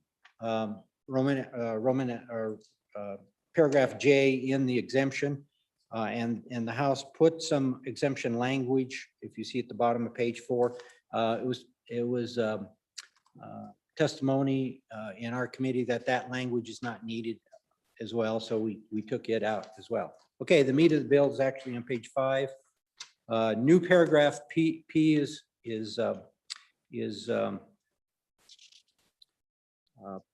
added to the statute that reads natural gas, and again it's changed by the amendment, and I'll read how it is amended. Natural gas that is consumed on the site and would have otherwise been vented or flared under the authority of the WIOGC, the Wyoming Oil and Gas Commission, has no value and is exempt for taxation as long as the natural gas is certified by the WIOGC as to have been originated from a qualifying well. So basically what we're saying, yeah, we're not going to tax this gas that would have otherwise been vented or flared. So we really think this is a win-win situation. You know, it's a good policy decision. We're not venting this gas. A third party is using it. It's only the limit is 60 MCF a day. So even if it was taxed, it would be pennies, and it's not even worth it. So it's good for the economy, good for our crypto economy. It's good for our environment, and it's frankly common sense. So I would stand for questions. Thank you. Thank you, Senator Pappas. We are on Standing Committee Amendment number 1 at this time. Senator Wasserberger on the Standing Committee Amendment. Thank you, Mr. Chairman. Just wanted to talk briefly and quickly about the Standing Committee Amendment. The biggest reason why we have the standing committee amendment was really to correct a clerical error that occurred in the body down the hall. The changes on page 4 and the first 2 lines on page 5 are to align with the bill with what the other body already passed in their standing committee amendment. And the entire body thought they were passing, but a clerical error resulted in that language not being included in the engrossed version. So essentially, what we are doing is putting it back to the way it was supposed to come to us from the other body. And so that's what the first part of the amendment does. The last part on page 5, lines 4 through 10, that was a suggestion by the Department of Revenue to make sure that we were doing exactly what it said we were doing. And essentially, on page 5, lines 4 through 10, natural gas that is consumed on the site and would have otherwise been vented or flared under the authority of the Wyoming Oil and Gas Conservation Commission has no value and is exempt from taxation as long as the natural gas is certified by the Wyoming Oil and Gas Commission as to have been originated from the qualifying well. And so, Mr. Chairman, that's the explanation. It was, for the most part, a technical clerical error that we are correcting. Thank you, Senator Wasserberger, for cleaning up after the House. Is there any discussion, further discussion on Standing Committee Amendment number 1? Seeing none, questions been called. All those in favor of Senator Pappas's motion to adopt Standing Committee Amendment number 1 to House Bill 189, please say aye. Aye. Those opposed, no. Standing Committee Amendment number 1 has passed and been adopted. We are back on the bill, House Bill 189. Any further discussion? Questions been called. All those in favor of Senator Baldwin's motion that when the Committee of the Whole rises to report, it do so with a favorable recommendation on House Bill 189, please say aye. Aye. Those opposed, no. House Bill 189 has passed the Committee of the Whole. The next bill for your consideration is House Bill 239. Will the reading clerk please read the House bill? House Bill 239 engrossed, Workers' Compensation Student Learner Agreement, sponsored by Representative Greer, an act relating to workers' compensation. It was referred to Committee number 9, which returned to committee recommendation that it do pass. Ayes Senators Anderson, Cooper, Rothfuss, and Wasserberger, excused Senator Beitman. Senator Anderson, Chairman. You've heard the reading of the bill. What is your pleasure? Looks like we're going to Senator Kinski. Thank you, Mr. Chairman. I would move that when the Committee of the Whole rises to report, it do so with a due passed recommendation on HB 239. Folks, this bill is pretty straightforward. It's a companion bill to Senate File 127, which is the Earn While You Learn. So you remember that Senate File 127 is to enable a continuous apprenticeship pathway for students from high school through community college while earning on-the-job wages from the employer and credit from the high school or the community college. It passed out of this body, and at the time in floor discussion, I did mention that there'd be a companion bill coming because all of that effort that we made on Earn While You Learn does us no good if the student can't actually go into the workplace. So our current law, the state of our current law is such that an employer can't cover a 16 to 17-year-olds in certain occupations on their workers' comp. Private insurance very often excludes those students, and we get entangled in federal OSHA regulations. Fortunately, other states have pioneered what's called student learner agreements, and that's an agreement entered into between a school district, a college, and employer for student learner agreement. The long and the short of it is it enables an exemption under OSHA regulations so that these students can participate. It enables coverage on workers' comp and enables the employer to cover them on their insurance. So pages 2 and 3 just talk about what is a student learner agreement that they're created. It's entered into between the school district, the college, and an employer, and in turn with the student. Requires, on page 2, it requires the employer to notify the division and authorizes the employer to enter into a 3-way agreement with the school or 4-way with the student, the district, and the community college. And then on 4, we get into the substance lines 8 to 9, where they can be covered under workers' compensation program, established in Wyoming's work comp insurance. And then the real operative provision on page 4, lines 15 to 17, division shall establish rules and regulations necessary for implementation of this section, which means we've got to satisfy the feds that all of their rules for student learner agreements are satisfied. Then we get into, on page 5, we get into the school board, powers of the school board trustees. We authorize them to enter into student learner agreements. On line 11 on page 5, we get into community college boards and we say they can enter into student learner agreements. We get definitions that further enable it. And again, on page 8, section 3, the director of the Department of Workforce Services shall promulgate all rules necessary, which again means they're going to enter into discussions with the feds to make sure we're crossing our Ts, dotting our Is. They're satisfied that we've met all OSHA requirements for quote, student learner agreements, unquote. Stand for questions. Thank you, Senator Kinski. Are there any questions or discussion on House Bill 239, workers' compensation student learner agreements? Seeing none, questions been called. All those in favor of Senator Kinski's motion that when the committee of the whole rises to report it, do so with the due pass recommendation, House Bill 239, please say aye. Aye. Those opposed, no. House Bill 239 has passed the committee of the whole. Next bill for our consideration is House Bill 236. Will the reading clerk please read the House bill? House Bill 236, Firearms Transactions, Financial Discriminations, sponsored by Representative Washut, an act relating to banks, banking, and finance, was referred to committee number 1, which returned to committee recommendation that it do pass amended. Ayes Senators Cooper, French, Kolb, Cost, and Nethercott. Senator Nethercott, chair. You've heard the reading of the bill. What is your pleasure, Senator Nethercott?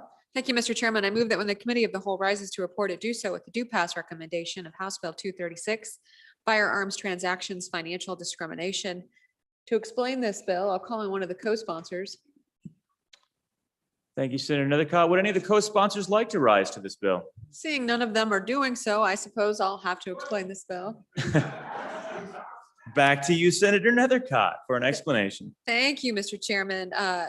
Good senators, as you know, Wyoming has been a key place to attract firearms manufacturers and retailers and associated industries, and that has been successful for us so far.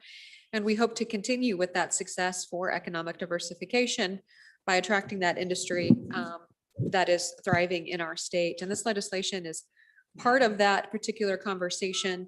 And it also addresses a second concern that the firearms industry has been experiencing for about the last really 10 to 15 years with additional attempts to try to harm the industry through different type of financial transaction access issues. For example, some of the global credit card companies have made a choice through their corporate policies to prohibit exchanges with firearm retailers and manufacturers. And that trend has continued throughout the last decade or so. And out of those concerns is the origination of this bill. And what this bill does is it provides that for a bank or a state bank institution, so there's 25 of the 30 banks within the state that this bill would apply to, that for them, if they make a policy that prohibits doing business with the firearms industry, that would be unlawful and considered discrimination. And so moving through the bill, good senators, going into the engrossed version of the bill, there's a couple of key definitions as to what that means. One is the financial institution, and you'll see a standing committee amendment concerning this issue. May I have that standing committee amendment read in at this time? House Bill 236, Standing Committee Amendment Number 1 to engrossed copy, page 3, lines 2 through 6, delete. Senator Nethercott. Thank you, Mr. Chairman. I will move that amendment here after explaining the bill, but it has been read in. So you'll see the amendment addresses this definition associated with financial institution on page 3. We're going to change that definition to be more consistent with our banking laws.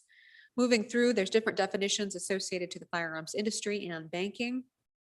Moving into kind of the heart of the bill on page 5 concerning unlawful discrimination. And this is really what the bill does and says on page 5, lines 9 through 12. A financial institution shall not discriminate against a firearm entity because the firearm entity supports or is engaged in the lawful commerce of firearms, firearm accessories, or ammunition products. So that's what the bill does. Here's the exception to the bill as applied to the banking industry, and that's found on lines 14 through 21, that this section does not apply to a financial institution that chooses not to provide services to a firearm entity for a legitimate business reason or due to a directive by a regulator. And so I think that's an important concept there to recognize that if there is a firearm retailer that is not solvent or is not credit worthy, that the bank would typically not provide credit to or do business with, that they still have the ability to do that. But that it is prohibited for any other reason other than a legitimate business reason. Moving through the bill on line 6, here we have those fun civil litigation opportunities, both for a person who might be affected by this particular action by a banking industry, as well as a remedy through the Attorney General's office. As you can see, good senators, on page 6, lines 11 through 20 really goes through all the type of civil damages that can be awarded. There is no further civil damages that could be awarded. That really covers the gamut, so pretty extreme damages as well as there. It also affords the opportunity for the Attorney General to evaluate that active discrimination that a bank may commit against a firearm industry. And on page 8, lines 1 through 4, directs the Attorney General to submit the name of the financial institution to the governor to terminate any business that the state may have with that particular institution, if that may be the case. Good senators, that is the bill. I think it's important to note for the public's knowledge, for our banking industry, that this is not an issue in Wyoming. None of our banks have been accused of doing anything harmful to our firearms industry. And in fact, we heard testimony that they welcomed the business and are hopeful to gain more of that business. And I think that's really an important consideration for this body to be aware of, as well as the public, and kudos to our state banks here. So with that, I would move Standing Committee Amendment number 1 to House Bill 236 and ask for your favorable consideration. Good senators, this amendment was brought forth with all the stakeholders involved concerning also our banking commissioner, ensuring that some of these laws are consistent with what we have on the books for banks, ensuring that the definition for a financial institution is consistent, and ensuring that we don't actually have a regulator, but rather a state banking commissioner who would provide that oversight.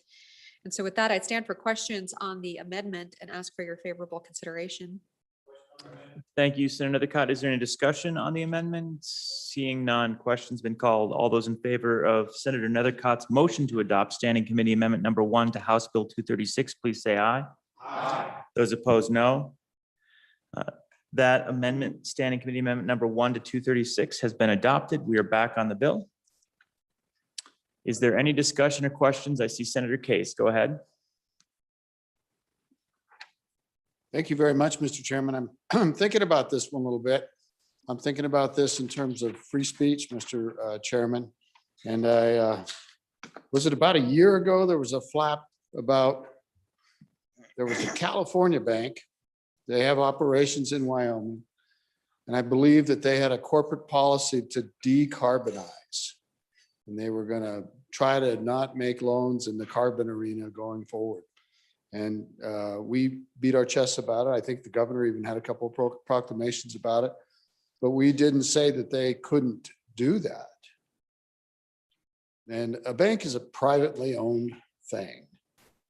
It is an expression of people that get together, they have stock, they elect a board, and there's lots of regulations about it. But in the end, they are allowed to do what they want to do on a policy basis.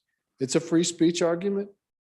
I'm not much for over-regulating business when we don't have to.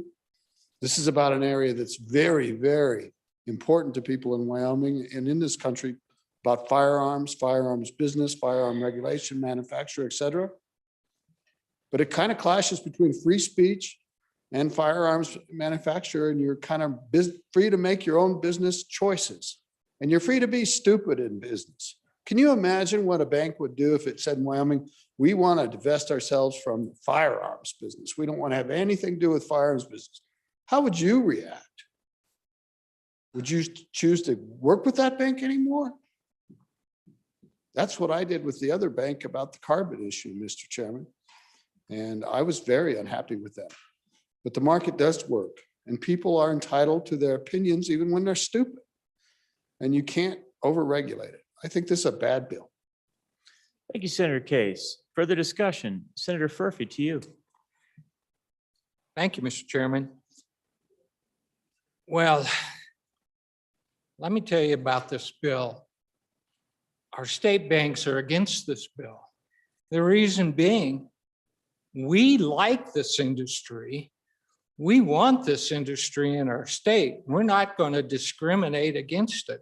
What's happening is some of the big national banks and some of the credit card companies are discriminating against this industry. But guess what? Our state bank commissioner has no control over them. We only have in this state control over our state banks. And once again, we want this industry here, but what it does is it puts our state banks at risk for overregulation in the event you get one of our real small banks in this state, and they get one of these companies coming in asking for a loan. And guess what? The bank says, well, we don't have the expertise to do these kind of loans. So based on this bill, they could potentially be sued because it doesn't matter if the firearms company is strong financially. If the bank's not capable of analyzing it, they could be sued. So the banking industry in this state doesn't need this bill. Once again, we want this industry in this state. We've tried to attract this industry to our state, but this bill beats up the banks in our state and does not solve the problem. It over-regulates us again. So please vote no on this bill. Thank you. Thank you, Senator Furphy. Over to you, Senator Beitman. Thank you, Mr. Chairman. On and for the bill. I don't see anywhere in the bill where it would beat up a bank if they're not discriminating. It doesn't make any sense. Banks need to stick to creditworthiness and keep the politics and the morality judgments out of this situation. This can apply not only to firearms, but to fossil fuels. This has far-reaching impacts. And this whole get woke culture in the corporate sphere is very troubling. And it's very troubling to me and my constituents. And where this leads, who knows? But we need to stop it. We need to stop it now. And this is a good avenue to get on that track to restoring sanity in this country. We're the United States of America. We are going backwards right now with this corporate fascism, and it's got to stop. And we're going back to days like discriminating against people based on viewpoints, politics. Who knows? Are we going to go back to color, race, creed, religion? This country is coming apart. We need to protect our people. We need to protect our industries. And these out of control banks nationwide, yes, not statewide, but nationwide, need to be stopped. They need to stick to the analyzing creditworthiness on and for the bill. Thank you, Senator Beitman. Senator Driscoll. Thank you, Mr. Chairman. I'll try to keep this as brief as I can. First, I live in the world of small banks. I've heard from nearly all of them that they're concerned, and it's a legitimate concern. I'm a sponsor on the bill. Their concerns are unfounded. I can tell you, look you in the eye, we've heard this many times on this floor. Sky's falling, the world's gonna end. This bill, pointed out by the presenter, lines 14 through 21 on page 5, give them all the cover they need along with amendments, as this section does not apply to a financial institution. chooses not to provide service to firearm entity for a legitimate business reason. That gives them out everything. If the bank, if it's going to endanger their bank, it's going to do things that are wrong. It gives them every reason in the world not to bank if they're not financially solvent, they don't meet their criteria. They've got all the means on it. What this really does, it says you cannot come out and discriminate on the basis of firearms. I will do a little projection for you. Pass this bill a year from now, no one will ever say a thing about it because it's going to have virtually no effect on the banking industry whatsoever. Thank you. Thank you, Senator Driscoll. Senator Nethercott, and then Senator Hicks up next. Thank you, Mr. Chairman. So to get to some of the concerns, one, it should be noted, I do intend to have a second reading amendment. I'd hope to have it out today, just as a result of timing. It's not here. One that addresses some of those abilities for a justifiable reason for the banks, to deny this request and not expose themselves to trouble and punitive damages and the sanctions of the Attorney General. I mean, it's a pretty significant remedy. But in defense of some of the bankers' concerns in the state, just so that this body can be heard, remember, these are our 25 out of 30 state banks who have done nothing wrong. And yet now they are experiencing a new bill with a new regulation of which they must comply. And so it seems like a nothing burger if they want to do business with these banks or with these industries. They're asking for the business. They want the business. So what would be so wrong if this bill passed? And there are consequences to the bill, and that has to be understood. One of those primarily associated with regulatory compliance, which banks are heavily regulated as a result of them holding our money, and those compromises that have to be taken. So we did hear testimony regarding their need for not financial auditing, but compliance auditing. And so this would add another burden to their daily operations associated with determining how many of those firearms entities come into their bank seeking whatever type of services. They now need to track that and then need to provide and document whatever actions they take next concerning that. And then they might get audited associated with that. So just assuming that it has no impact, I don't think is accurate or fair. It will, even if there's no violation taking place and this actually isn't a substantive concern. So from the state banker's perspective, I think it's fair for them to be frustrated because, again, they have done nothing wrong, and yet they are now required this additional compliance. That said, and going back to my original statement, Wyoming has prided itself and done a lot of work and taken a lot of efforts in ensuring that we are friendly to the firearms industry and want to attract that business here. And I think this legislation is part of those ongoing efforts. So again, I have a second reading amendment that I think will help strike a balance between some of these concerns. But it is important to know that the concerns are, I think, merited if you're an industry that's done nothing wrong and then here comes a new regulation, particularly if you're an industry that wants the business. So I look forward to continuing those conversations on a second reading amendment. I do urge a word of caution to remember this is an industry we care about, but there are many other issues, to the good Senator of Fremont County's concerns, that can be made a priority. And then do we want to start forcing banks to do business with certain entities that perhaps we don't agree with? And that I anticipate will be next. So word of caution, but there is a second reading amendment to perhaps strike a balance. Thank you, Senator Nethercott. Mr. Vice President.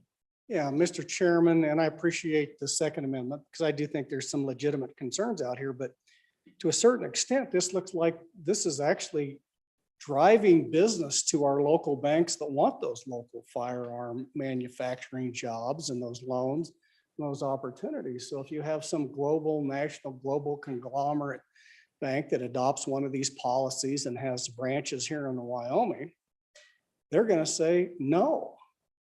But if you have a bank across the street that's a local bank and they're gun friendly, it kind of drives the business down to those local and state banks. So in some aspects, I think it will actually present more opportunities, but I do think we have some legitimate concerns. And I think the good chairman will bring an amendment that resolves some of those. But I look at this as just saying, if you're gonna, participate in Wyoming in the banking industry, go use your local banks. They want your business. And I look at that as a positive aspect in the bill. So on and forward. Thank you, Mr. Vice President. Senator Landon, over to you. Thank you, Mr. Chairman. Just real quickly, I signed on to this bill and it was primarily because of some of the snippets of information that I had seen and read about across the country. This may not be in a perfect spot. I appreciate the chairman of Judiciary indicating the intention for an amendment or two. I too have been talking to folks in the hall and working on a path forward. I think we can land this in a sweeter spot. But, I was really compelled by this testimony in committee this week. And I just wanted to share this quote with you. A major newspaper in our country had a columnist and he postulated, what if the finance industry, credit card companies like this and that and the other one, credit card processors like this one and that one and another big one, were to effectively set new rules for the sales of guns in America? Collectively, they have more leverage over the gun industry than any lawmaker does. That's a little disquieting, frankly, especially to an industry that is growing in our state. And I think it is worthwhile for us to work this bill and get it in a better spot and take care of our industry. Thank you, Mr. Chairman. Thank you, Senator Landon. We are on House Bill 236, Firearms Transactions, Financial Discrimination. Senator Case. Thank you, Mr. Chairman. It kind of cuts all different ways. I want Wyoming to grow. I want it to be vibrant. I want to attract new people to Wyoming. Some of those people that come here may not feel exactly as positive about firearms, but I don't want to run them out. I want them to not infringe on my right to have firearms and the right of a manufacturer to manufacture firearms in Wyoming. But I really don't care that they think my way, because I want them to employ people in my community. I want them to build our communities, pay for our schools, and grow this beautiful state. What does this say to those people that might want to come here? That they have to work and deal with banks that are forced to do business with firearm companies. Maybe they choose differently. What's wrong with that? It takes all kinds. And I'm not, I haven't had the best luck with banks in Wyoming, to be honest. I like them, but sometimes they don't like me. And I wouldn't mind having a few more options in competition in some areas on banks. Some of the biggest have been some of the meanest. So I do think that the little banks are really, they know their communities. They know me. They know, they don't want to chase business away. If I have a corner store in the town, a drugstore, I don't want to chase business away. But don't force me to serve in a particular manner if it's not really required. There's no overriding public reason for this bill, Mr. Chairman. There's no problem. It's a statement. And it can be turned against you. Can you imagine if a bank that wants to decarbon, a bank that has issues about discrimination, a bank that maybe has other policies, are we going to write laws about that? We start doing all this, there'll be no banks left. People are people. They're all different. They have different opinions. And if we allow them to express those opinions through their business, through the stock they hold, through the loans they make, it's okay. It's not scary. And there is no problem that we're trying to solve with this bill.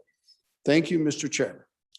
Thank you, Senator Case. Any further discussions, Mr. President? Thank you. I have a unique situation. I have small banks and I have a firearm manufacturer in my area.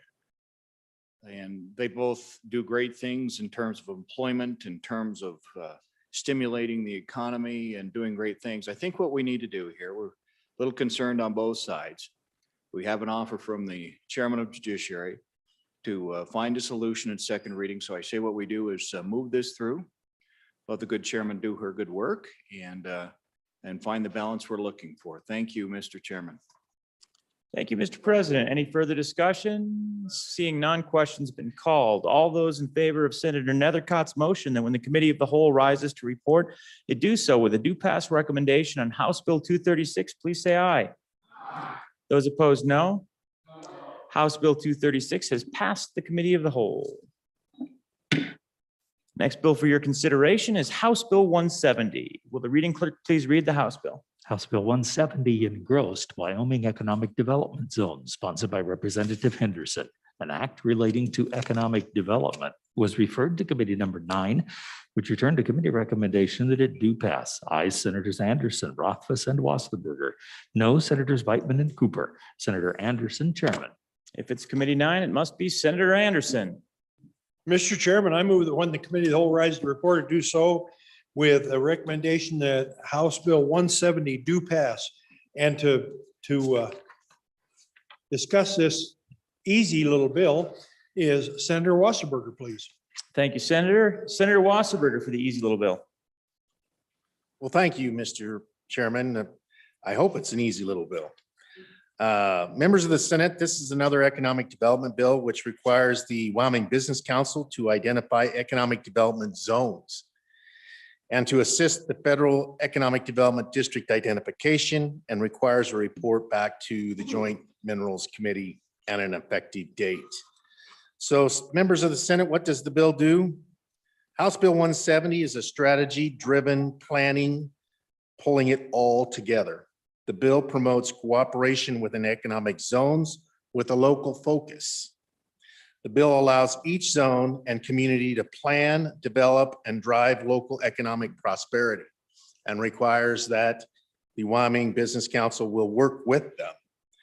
The bill creates economic development districts that are multi-jurisdictional entities, commonly composed of multiple counties based on county lines, that help lead the locally based, regionally driven economic development planning process that leverages the involvement of the public, private, and nonprofit sectors to establish a strategic blueprint or economic roadmap for regional collaboration.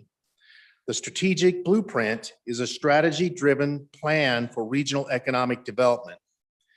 A comprehensive economic development system is the result of a regionally owned planning process designed to guide the economic prosperity and resiliency of an area or region. It provides a coordinating mechanism for individuals, organizations, local governments, and private industry to engage in a meaningful conversation and debate about the economic direction of their region or zone. The strategic plan encourages cooperation and not competition between communities.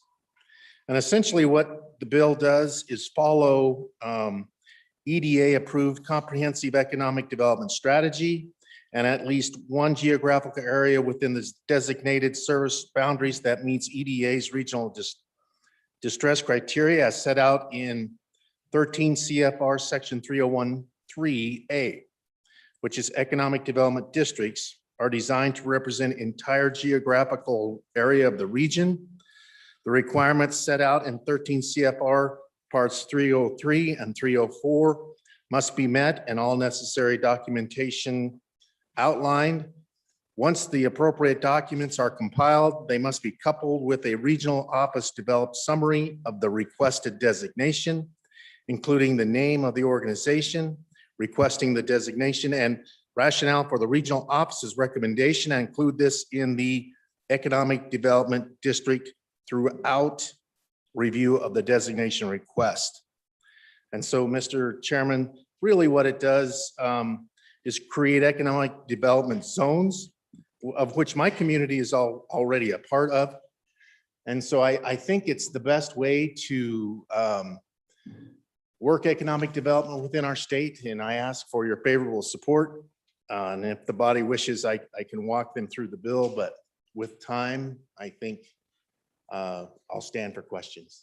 Thank you, Senator Wasserberger. Is there any discussion on House Bill 170, Wyoming Economic Development Zones? Discussion or questions? Senator Hicks. Mr. Chairman, just real quick, and to the good senator from Campbell County mentioned that they already have one in his area. How would this then, if it's already available, how would this expedite or aid the development of additional economic zones? Maybe just real quick on that, if it's already an eligible program. Thank you, Mr. Vice President. Any further questions before we go back to the sponsors? Seeing none, Senator Wasserberger. Well, thank you, Mr. President. A good question from the Carbon County Senator.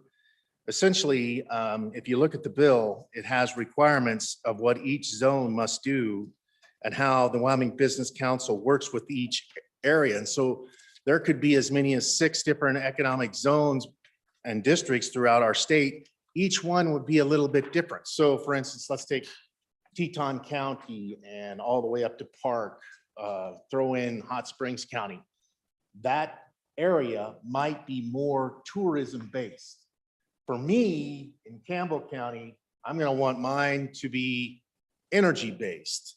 For the good senator who is chairman of the committee of the whole, his county, Albany County, might be education based and based on technology and computer and high tech, things like that. And so when you join together as counties, then you can actually come up with a better economic plan, and people, communities work together instead of working in competition with one another. And so I hope that's the plan. I hope, I do believe that at least it's working well for us in Campbell County. And so on and in favor of the bill. Senator Wasserberger, further discussion, Senator Cooper? Thank you, Mr. Chairman. I voted against this bill in committee because of the histories I've been involved with failures of EDAs and a little bigger group up in the north central part of the state. So when it passed committee, I did something that's maybe a little bit out of character for some of us. I went and talked to the parties involved. And of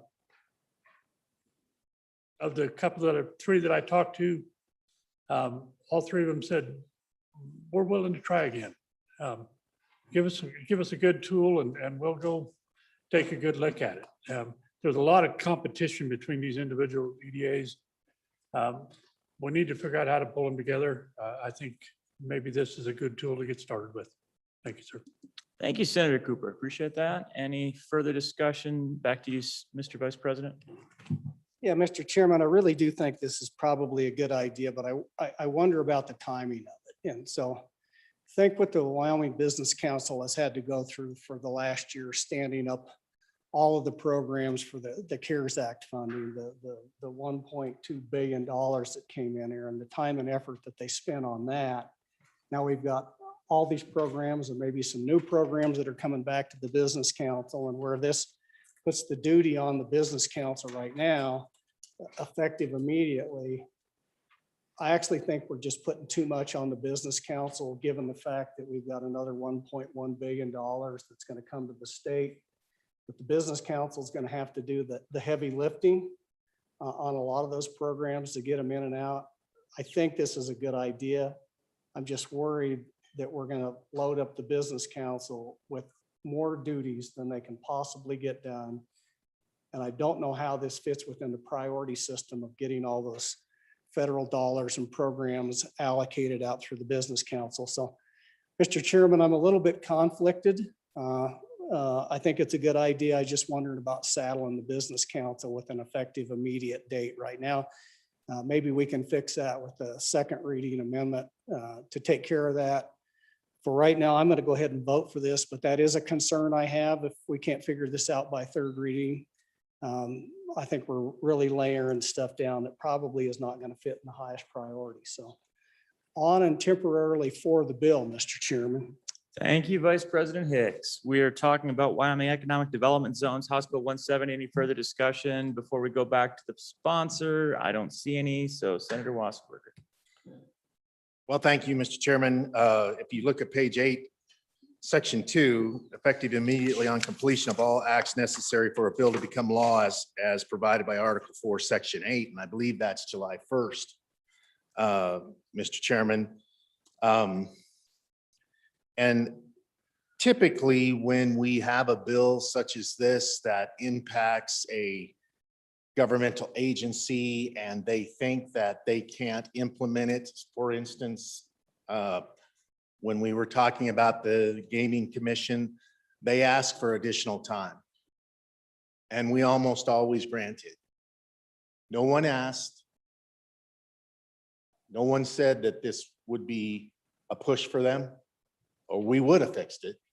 And if we hear again that it is an issue, then by all means, let's fix the bill. But we have not heard that. Thank you, Senator Wasserberger. Further discussion? Seeing none, question's been called. All those in favor of Senator Anderson's motion that when the committee of the whole rises to report, it do so with a favorable recommendation on House Bill 170, say aye.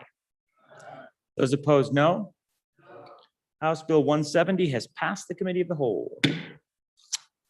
Next bill for our consideration is House Bill 159. Will the reading clerk please read the House bill? House Bill 159 engrossed liquor manufacturer regulations sponsored by Representative Duncan, an act relating to the regulation of alcoholic liquor. Was referred to committee number 8, which returned to committee recommendation that it do pass amended. Ayes Senators Anderson, Furphy, Landon, McEwen. No, Senator Pappas. Senator Landon, Chairman. We're on the liquor bill. If we owe it, we should pay it. Senator Landon. Thank you, Mr. Chairman. I would move that when the committee of the whole rises to report, it do so with a favorable recommendation on House Bill 159. There is a standing committee amendment. I'd ask that that be read in at this time, Mr. Chairman. House Bill 159, Standing Committee Amendment number 1 to engrossed copy, page 2, line 9, strike. Senator Landon. Thank you, Mr. Chairman. I would move the standing committee amendment. We'll get to that in just a moment. But fellow senators, just a quick 30,000 foot view on a good bill that we spent time on last night in committee. This is a free enterprise bill. It allows one of our newest industries in Wyoming to continue to grow. To take you into the bill, if you go to page 2, that's the quick and easy way to find out what we're doing in this bill. What we do is to allow our distilleries a second satellite operation. A couple of years ago, you might remember, Mr. Chairman, that we allowed for an additional one. We have at least a couple of distilleries that are growing by leaps and bounds, and it's an industry on the move. It's a big deal, and they're ready to grow. And so throughout quite a bit of testimony last night, your transportation committee landed on favoring this bill to allow for 2 satellite locations. Just a little bit about the industry, and then I'll sit for any questions that you might have, Mr. Chairman. But first, I guess let's deal with the standing committee amendment. Mr. Chairman, it goes into that page, and when it came over from the other side, it was overlooked that we have to just do some cleanup language. If you look at the standing committee amendment, it just simply allows for those 2 locations and adds the verbiage after the $100 figure on page 2, a $100 fee per satellite. That's all the standing committee amendment does. I'd ask for call for question on the standing committee amendment. Thank you, Senator Landon. Any discussion on the standing committee amendment? Seeing none, all those in favor of Senator Landon's motion to adopt standing committee amendment number 1 to House Bill 159, please say aye.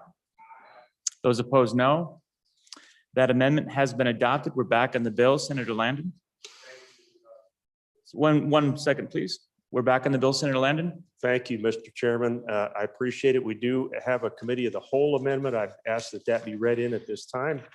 House Bill 159, Committee of the Whole Amendment number 1 to engrossed copy, page 1, line 3, after. Senator Landon. Thank you, Mr. Chairman. I would move the Committee of the Whole Amendment number 1 to House Bill 159.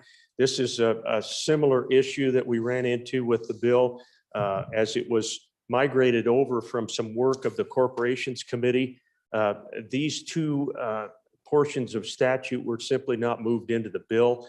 And that's all this does too. If you'll notice the language, it goes from the satellite location to a satellite location.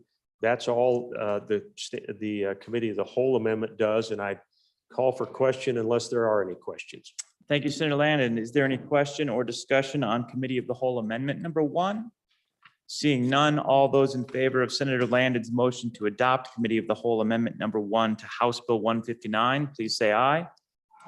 Those opposed, no. That amendment has been adopted. Senator Landon, once again, back to you. Thank you, Mr. Chairman. As I mentioned, we have a couple of distilleries that are ready to grow. And this is a case of maybe the state government getting out of the way and allowing for some free enterprise. It promotes a parity. We already allow 3 sites for our wineries, and we allow 3 sites for our breweries. This brings our newest industry up to a par right at that portion. You know, this is a difficult portion of our statutes. It dates all the way back to Prohibition over 100 years ago, nearly 100 years ago, I should say. This is an industry that came along a long time after a lot of these statutes were written. And you know, it's time for us to kind of ease this thing along and allow it to grow, Mr. Chairman. That's what this does. Be glad to answer any questions. We spent 2.5 hours on it last night, and we can certainly visit a lot more about it, but I think it's a good little bill. Hope you'll support it. Thank you, Senator Landon. Discussion on House Bill 159, liquor manufacturer regulations. Question's been called. All those in favor of Senator Landon's motion that when the Committee of the Whole rises to report it, do so with a do pass recommendation on House Bill 159, please say aye. Those opposed, no. House Bill 159 has passed the Committee of the Whole. The next action-packed bill for our consideration is House Bill 92. Will the reading bill please read the House bill? House Bill 92 engrossed. An Revisers Bill sponsored by the Management Council, an act relating to the revision of statutes. It was referred to committee number 12, which turned to committee recommendation that it do pass amended. Ayes Senators Guru, Hicks, and Rothfuss. Excuse Senators Dockstader and Driscoll. Senator Dockstader, Chairman. You have heard the reading of the bill. What is your pleasure and who drew the short straw? Senator Dockstader, Mr. President. Thank you, Mr. Chairman. I move when the Committee of the Whole rises to report that it do so with a favorable recommendation of House Bill 92, and I yield to Senator Guru for an explanation of this good bill. And with the short straw, Senator Guru.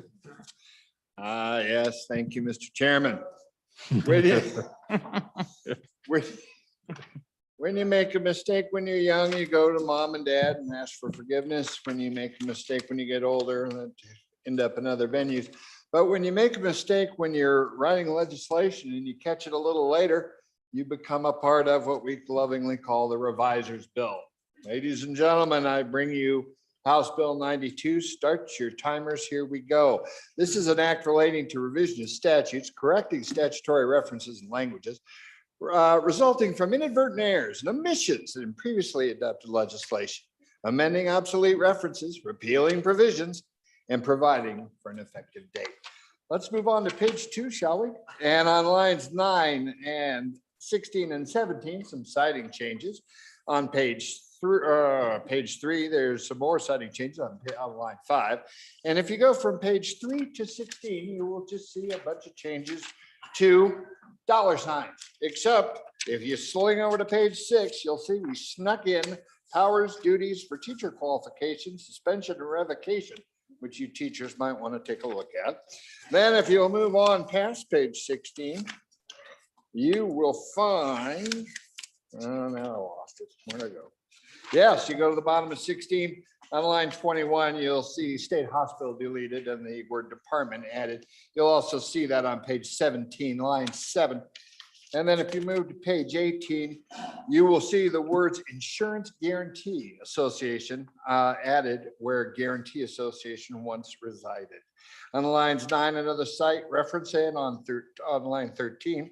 It's going to get real interesting now on page on the bottom of page 18, line 21. You'll see the word if has been added. On page 19, if has been deleted on lines 1, 4, 11, and 17. If you'll go from page 20 on through 26, you'll see more dollar signs added. And they'll be on it all the way through page 26. And then you'll go to the bottom of page 26, line 23, and you'll see the word laboratory inserted. And then on page 27, you'll see the word have on line 15 been deleted and the word has added. If you'll go on to page 28, you'll see another site reference on line 9 and the word special added, deleted on line 21.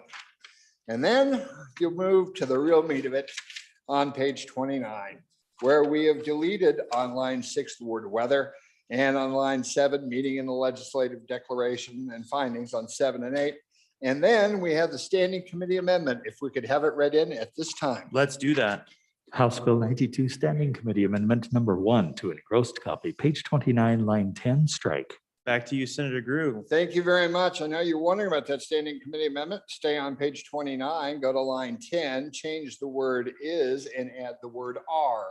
And then if you'll go down to line 13 and put an S on the word standards in the middle of that line, that is the standing committee amendment, and I urge your adoption. I like it so much, I'd ask you to move it. Please move standing committee amendment number 1 to wonderful bill, House Bill 92.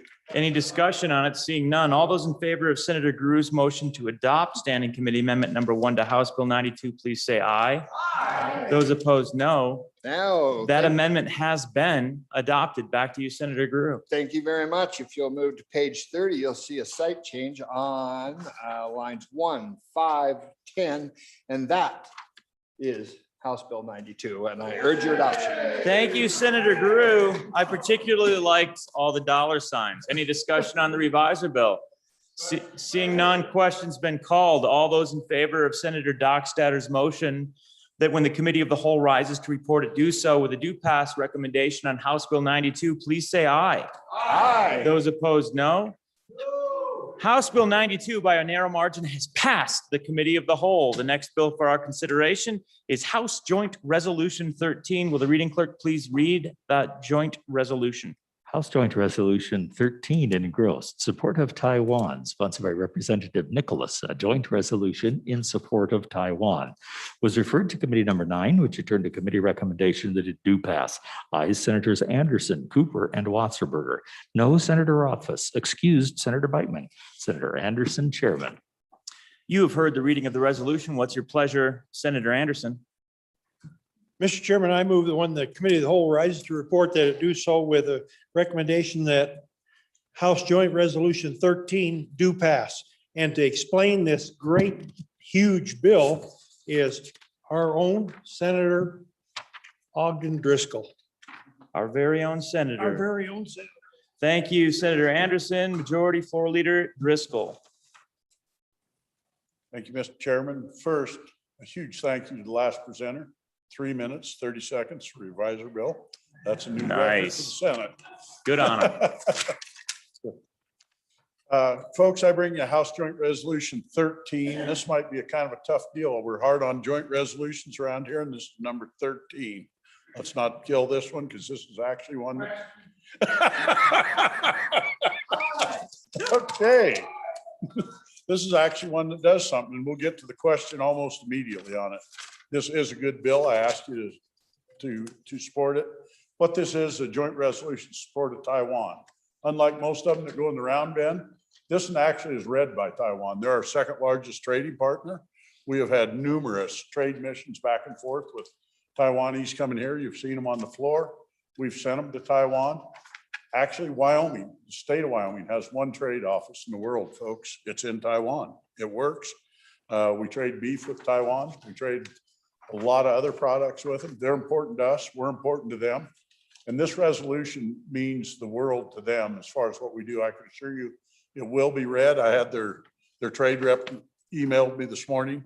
They pay attention to this, and it does matter. You'll see them here in the future. They're a good country for us, and we could use some more trade. I ask for your favorable recommendation. Thank you, Senator Driscoll. Is there any discussion on House Joint Resolution 13 regarding the support of Taiwan? I see no discussion and heard the question called. All those in favor of Senator Anderson's motion that when the committee of the whole rises to report, it do so with a do pass recommendation on House Joint Resolution 13, say aye. Those opposed, no. House Joint Resolution 13 has passed the committee of the whole.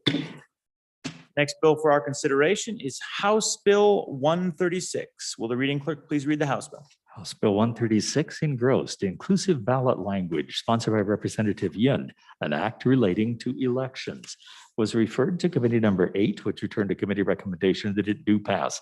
Ayes Senators Anderson, Furphy, Landon, McEwen, and Pappas. Senator Landon, Chairman. You've heard the reading of the House bill. What is your pleasure, Senator Landon? Thank you, Mr. Chairman. I would move that when the committee of the whole rises to report, it do so with a favorable recommendation on House Bill 136. And for a quick explanation of the bill, I'd ask that you call on Senator Case. I will do that. Senator Case. Thank you so much, Mr. Chairman. Mr. Chairman, this is a bill about primary elections and ballot language. It's pretty simple. Right now, the ballot has to be printed up and it says, to vote for a person whose name is printed on the ballot, mark the square immediately adjacent to the name of the person for whom you desire to vote. I'm okay with that. To vote for a person whose name is not printed on the ballot, write his name in the blank space provided for that purpose and mark with a square immediately adjacent to the name of the person. That's by law, it has to be printed on all the ballots. So I don't know how any ladies ever get in when there's a write-in situation. So, but what this does, Mr. Chairman, is to change the word his to their. We could get in an argument about in legal language, of course, the masculine means the feminine, statutory construction, and all that. But this is things that people look at, are ordinary citizens. And so it's just a lot better that we do this. Ask for your approval. One word change in a bill from his to their. Thank you. Thank you, Senator Case. Is there any discussion on House Bill 136? Questions up? There is. Senator Wasserberger. Mr. Chairman, I'd just like to compliment the good senator from Fremont County for bringing this landmark piece of legislation. Excellent. Thank you, Senator Wasserberger, for the compliment. Any further compliments? Senator Perkins. Thank you for the grammarians. Isn't there a plural possessive? Let's get to a grammarian. Senator Scott, are you a grammarian? No, Mr. President, but I do speak the English language. And at one point, that would have been correct, but the language has changed. And this is a proper use of the word. Excellent. Thank you for that clarification, Senator Scott. Would anyone else like to weigh in on this one pager? Seeing none, all those in favor of Senator Landon's motion that when the committee of the whole rise and report it do so with a do pass recommendation on House Bill 136, please say aye. Those opposed, no. House Bill 136 has passed the committee of the whole. Next bill for our consideration is House Bill 163. Will the reading clerk please read the House bill? House Bill 163, Federal Congressional Elections Residency, sponsored by Representative McGuire. An act relating to elections was referred to committee number 7, which returned to committee recommendation that it do pass amended. Ayes Senators Boner, Case, Driscoll, Nethercott, and Scott. Senator Driscoll, Chairman. You've heard the reading of the House bill. What is your pleasure, Mr. Majority Floor Leader? Thank you, Mr. Chairman. I move that when the Senate rises to report it, do so with a favorable recommendation on House Bill 163. And for further explanation, I call on, Senator Anderson. Senator Anderson, are you ready for this one? No. Or would you like to vacate the chair, Mr. Chairman? Yeah, let's do that. Come on up. You're not on it. It's federal congressional. I'm going to take this bill, though. It's Driscoll's. And there's a standing. I'm ready. Never mind. You just needed a minute to warm up. Senator Anderson. Yes, House Bill 163, I believe is what we're That is the talking about. one. Is that the one? Federal Congressional Elections Residency? Yes. Yes. So a little history on this, it's kind of fun. While debating the framework of the US Constitution in Philadelphia back in 1787, the framers argued for state residency requirements of 1 year, 3 years, or 7 years. Ultimately, the framers could not reach an agreement, so they left it up to the states to set their own residency requirements for these offices. And the states went for 1, 3, 5. Wyoming went for 1 year for some time. In 1964, there was a fellow that was going to be appointed in California, and he moved into the state, and they did appoint him, and it went to the state Supreme Court of California, and they found that in a divided decision, the court held that states may not incorporate any particular measure of duration of time of residency. So since that time, it also went to the US Supreme Court, and the Supreme Court said the states may not impose a length of residency to run for US Senate or US Congress. So that's where we stand right now, Mr. Chairman. And the proposed bill does not contain any new residency length or terms or any other requirement to run for US Congress or US Senate. The bill does say that the candidate cannot be a resident of any other state or be receiving the benefits of residency from the other state. And I'll just read that to you in the bill. It's on page 2, line 12. This is the meat of the bill. Candidates seeking election to the office of the United States Senator or Representative in Congress shall not, at the time of knowingly seeking nomination or election, as provided in paragraph III of this subsection, receive, claim, or currently be claiming any residence or the benefits of residency from another state.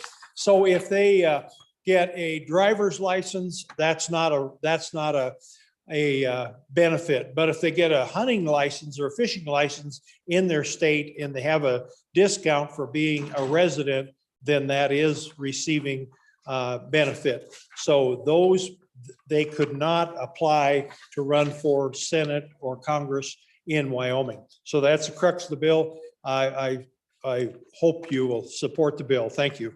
Thank you, Senator Anderson. There is a standing committee amendment number 1. Let's have that read in. House Bill 163, Standing Committee Amendment number 1, page 2, line 16, delete. Would a member of the committee like to rise to that standing committee amendment? Senator Nethercott? Thank you, Mr. Chairman. I move standing committee amendment number 1 to House Bill 16 and ask for your favorable consideration. Good senators, this is just really what I would consider a technical correction to the bill, to the language. It doesn't do anything with policy. It just makes it read as it is intended by moving that word receive down into the second concept in the bill. So it's really important to understand that there are two concepts in the bill as currently written. I think we'll have further conversation about that. That first concept is associated with whether or not the candidate is claiming residency or has claimed residency in another state, concept over there, or whether or not that candidate is receiving benefits from another state. And so those are the two concepts in the bill that are important for understanding. This amendment simply moves that receive into its appropriate section in the bill. Stand for questions and ask for your favorable consideration. Thank you, Senator Nethercott. We are on standing committee amendment number 1 to House Bill 163. Is there any discussion? Seeing none, question's been called. All those in favor of Senator Nethercott's motion to adopt standing committee amendment number 1 to House Bill 163, please say aye. Those opposed, no. That amendment has been adopted. We're back on the bill, House Bill 163, Federal Congressional Elections Residency. Is there any discussion? Senator Scott. Mr. Chairman, testimony in committee was that this bill was inspired by the mother of the sponsor who was served in this Senate, was very effective, gave the best speech I ever heard on introducing a bill at a budget session. Speech was 3 sentences long, said this bill passed the Senate last year, was failed in a House committee vote for it, and we all did. And Mr. Chairman, I think the sponsor had advice from a very good source who was well-trained and did very well here in this Senate, and I would urge us to adopt the bill. Thank you, Senator Scott. Any additional discussion? Any questions? Seeing none. All those in favor of Senator Driscoll's motion that when the committee of the whole rises to report, it do so with a do pass recommendation on House Bill 163, please say aye. Aye. Those opposed, no. House Bill 163 has passed the committee of the whole. The next bill for our consideration is House Bill 51. Will the reading clerk please read the House bill? House Bill 51, engrossed meat processing program, sponsored by the Agriculture Committee, an act relating to the emergency expenses of government. It was referred to committee number 5, which returned to committee recommendation that it do pass. Ayes, Senators Boner, Bouchard, French, Costa, and Wasserberger. Senator Boner, chairman. It was re-referred to committee number 2, which returned to committee recommendation that it do pass. Ayes, Senators Guru, Hicks, Kinsky, Perkins. Ayes, Senators Guru, Hicks, and Kinsky. Conflict, Senators Perkins and Steinmetz. Senator Kinsky, acting chairman. You've heard the reading of the bill. What is your pleasure, Senator Boner? Thank you, Mr. Chairman. I move when the committee of the whole rises to report, do so with a favorable recommendation on House Bill 51. And to explain the bill, I ask you refer to our good colleague from Park County. A good colleague from Park County. Why, that must be Senator Cost. Thank you, Mr. Chairman. House Bill 51. Let's see if I can get in the right place here. Meat processing programs is what this is. You've heard one similar to it in the Senate material. Just real quickly in the act, it's expanding, enhancing meat processing capabilities, providing for appropriations, providing for a sunset date for the program, providing rulemaking authority, and providing for an effective date. What this does is it uses the CARES Act or other acts that are available, and we'll have an amendment read in after a little bit that we'll include in here. It talks about the eligible businesses that are available, independently owned and operated, headquartered in Wyoming, has the means, knowledge, and capability to plan, construct, and maintain a meat processing facility, is in good standing with the Secretary of State in Wyoming, is new or existing business, and the Wyoming Meat Processing Expansion Grant is hereby created. The Wyoming Department of Agriculture will establish and administer this temporary program for eligible businesses by providing cost sharing and for eligible businesses to address COVID-19 related problems by planning, constructing, expanding, maintaining the meat processing facility, upgrading technology in the meat processing facility, providing workforce training, and converting custom inspected facilities to state or federally inspected facilities. What we're really doing here is we're saying, okay, there's the big 3, meat processing, and they took a serious control of the availability of meat in our place. So we're trying to say, all right, it's time for our meat to be in our state. These opportunities are afforded to us by this.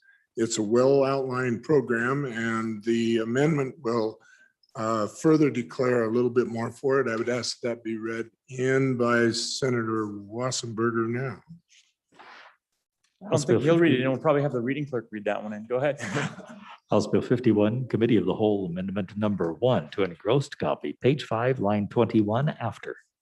But let's hand it over to Senator Wasserberger for an explanation. Well, thank you, Mr. Chairman. This comes to us, this bill was actually in Senate Appropriations as a re-referral yesterday. And because of the time limitation, we had to be out of that committee at the end of the day. So we actually wrote this amendment this morning as per the request of the Appropriations Chair. And you will see on page 5, line 15, we have paragraph G. And this amendment fits at the end of line 21 after account. And essentially it says, if CARES Act funds are not available for any portion of this appropriation, the Joint Appropriations Committee or any other committee tasked with developing legislation shall consider appropriating additional COVID-19 relief funds from any subsequent federal COVID-19 relief package. And Mr. Chairman, I hope that addresses the Appropriations Committee. If not, we'll write something else for second reading. And we'll find out. I need a motion on this. Mr. Chairman, I would move, I'm sorry, very sorry. Committee of the Whole Amendment number 1 to Senate to House Bill 51 and ask for your favorable vote. Thank you, Senator. Is there any discussion on the Committee of the Whole Amendment? Seeing none, question's been called. All those in favor of Senator Wasserberger's motion to adopt Committee of the Whole Amendment number 1 to House Bill 51, please say aye. Those opposed, no. That amendment has been adopted. We're back on the bill. Senator Scott, to you. Well, one moment before we go there, was there any further explanation on the bill? Back to you, Senator Cost. Thank you, Mr. Chairman. It's always fun to delay the tall senator from Bates Creek. No, it's okay for his comment. Thank you for being thorough. Senator Scott. Mr. Chairman, I declared a conflict of interest in a similar piece of legislation earlier in the session. I declare a conflict on this one for the same reason. Thank you, Senator Scott. Majority Leader Driscoll. I will declare conflict as well, Mr. Chairman. Thank you. Any other conflicts? Thank you. Senator Perkins. For the same reasons that we declared one on a previous meat processing one, I declare conflict on this bill. Thank you. If we get to 15, it's a challenge. Senator Steinmetz. Mr. Chairman, I'm a conflict as well. Thank you. All right, we're still okay. Uh-oh. Senator Beitman. Mr. Chairman, I'm in the wrong line of work, I think. Right, but no conflict. Thank you. Senator Boner. Mr. Chairman, I wonder if this is dealing with a liquor license on this side of this bill, but that's all. Thank you. Senator Cost and then Hicks. I will let Senator Hicks go first. Thank you, Senator Cost. Senator Hicks. Mr. Chairman, I do my own processing, so I do not have a conflict. Very good, Senator Hicks. Mr. Vice President. All right, back to Senator Cost. Go ahead. Thank you, Mr. Chairman. I'm going to bring it home by saying I don't declare conflict and I would ask for the question. Excellent. Further discussion, seeing none. All those in favor of Senator Boner's motion that when the Committee of the Whole rises to report it, do so with a do pass recommendation on House Bill 51, please say aye. Aye. Those opposed, no. House Bill 51 has passed the Committee of the Whole. Next bill for your consideration is House Bill 253. Will the reading clerk please read the House bill? House Bill 253 engrossed, higher education ban on funding for abortion, sponsored by Representative Gray, an act relating to the University of Wyoming and community colleges, was referred to committee number 10, which returned to committee recommendation that it do pass. Ayes, Senators Baldwin, Bouchard, Furphy, Hutchings, and McEwen. Senator Baldwin, Chairman. You've heard the reading of the bill. What is your pleasure, Senator Baldwin? I move that when the Committee of the Whole rises to report, it do so with a favorable recommendation on House Bill 51 and for 253. 253. I was so close to House Bill 253.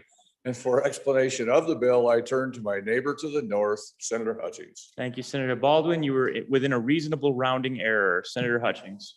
Thank you, Mr. Chairman. I was hoping I'd be the last bill for the evening, and I'm sorry I'm not, but hopefully we can go through this really quickly.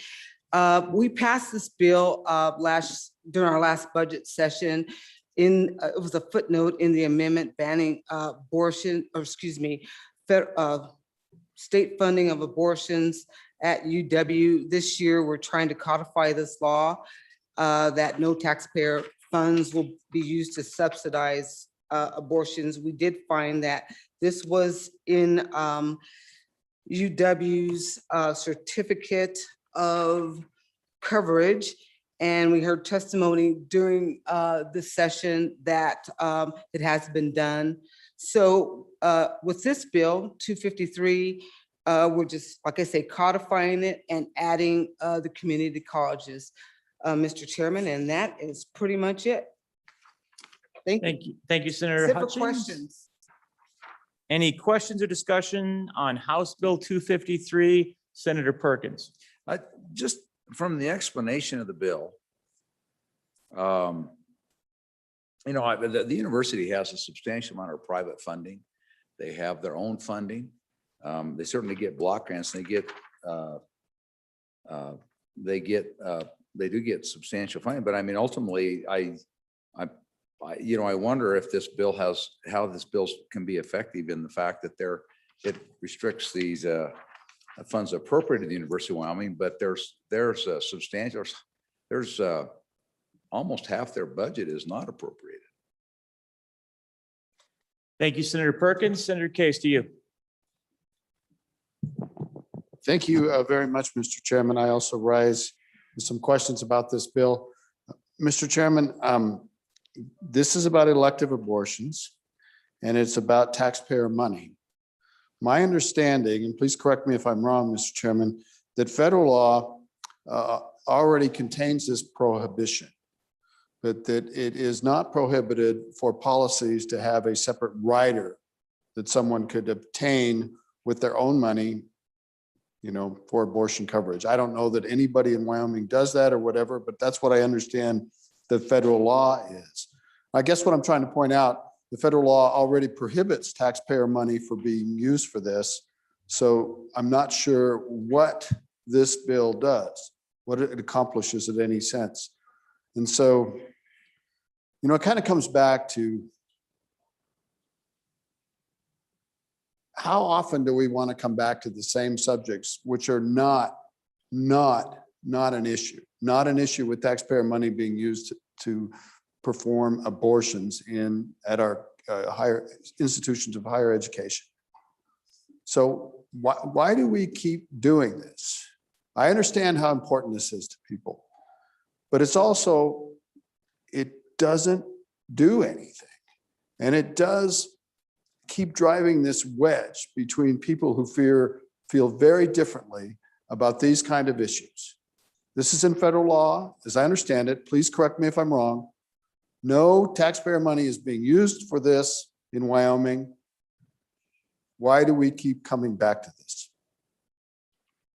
Thank you, Senator Case. Over to Senator Ellis. Thank you, Mr. Chairman, for the bringers of the bill. I believe the Legislative Service Office prepared a memo for this, but maybe it hasn't been authorized to be released to the entire body. If it's possible, I would love to understand that analysis better. I was looking through my email files and couldn't find it, but I believe that some of this analysis has been done, might be helpful for the body. Thank you. Thank you, Senator Ellis. Additional discussion before we go back to the sponsor, Senator Scott. Mr. Chairman, I'm going to confess I have a dilemma with this bill. I think that a good part of it, we're talking here about the fundamentals of how a free society deals with an issue where there are differences of opinion based in good part on religious belief. And I belong to a church that believes it is the right of the mother to determine on this sort of thing. And I know the churches out there that a number of you all belong to, and I expect that feel exactly the opposite, that the abortion is wrong. So we have a conflict among religious beliefs, and I think that conflict is probably reflected on the floor here really to the extent that it is in society generally, because we are a representative body. And Mr. Chairman, how I've resolved that conflict is that I've thought that out of respect to the religious beliefs of the people who are opposed to abortion, that we ought not to take taxpayer money, that their money, taking their money that we take from them involuntarily as taxes, and use it to fund abortions, because that's using it to violate their religious principles. I've also felt that it's inappropriate to forbid people who feel the other way from obtaining the abortions, if that's what the situation is, or providing funding for those that want them and may not be able to afford it. I thought that was the principle that made a sensible way to divide what's appropriate and what isn't, as we try to deal with the fact that there are religious-based differences, legitimate differences of opinion on this issue. And I'm having trouble with this bill because I can't quite figure out which category it fits into. If it's forbidding use of state taxpayer funds or providing abortions, that's something we ought to do. Because there are so many people in the society who believe that's wrong, and we shouldn't take their funds and use it for something that they believe is immoral. On the other hand, if it's forbidding in the language suggested, maybe it is, forbidding the inclusion of insurance in here that is funded either through donations or through payments by the students themselves, that does allow for the funding of abortion. We shouldn't forbid that practice either, out of respect, for people whose churches are like mine, and say, yes, this is an acceptable practice and it ought to be the mother's right to decide. So, Mr. Chairman, that's my dilemma on this bill. I've decided that the principle is that we shouldn't be, we should respect, as those governing a free society, we should respect both points of view because they are valid. We do have a First Amendment that provides for freedom of religion. And I'm not quite sure exactly what this bill does, whether it forbids private contributions in this area for the students at the University of Wyoming. Thank you, Senator Scott.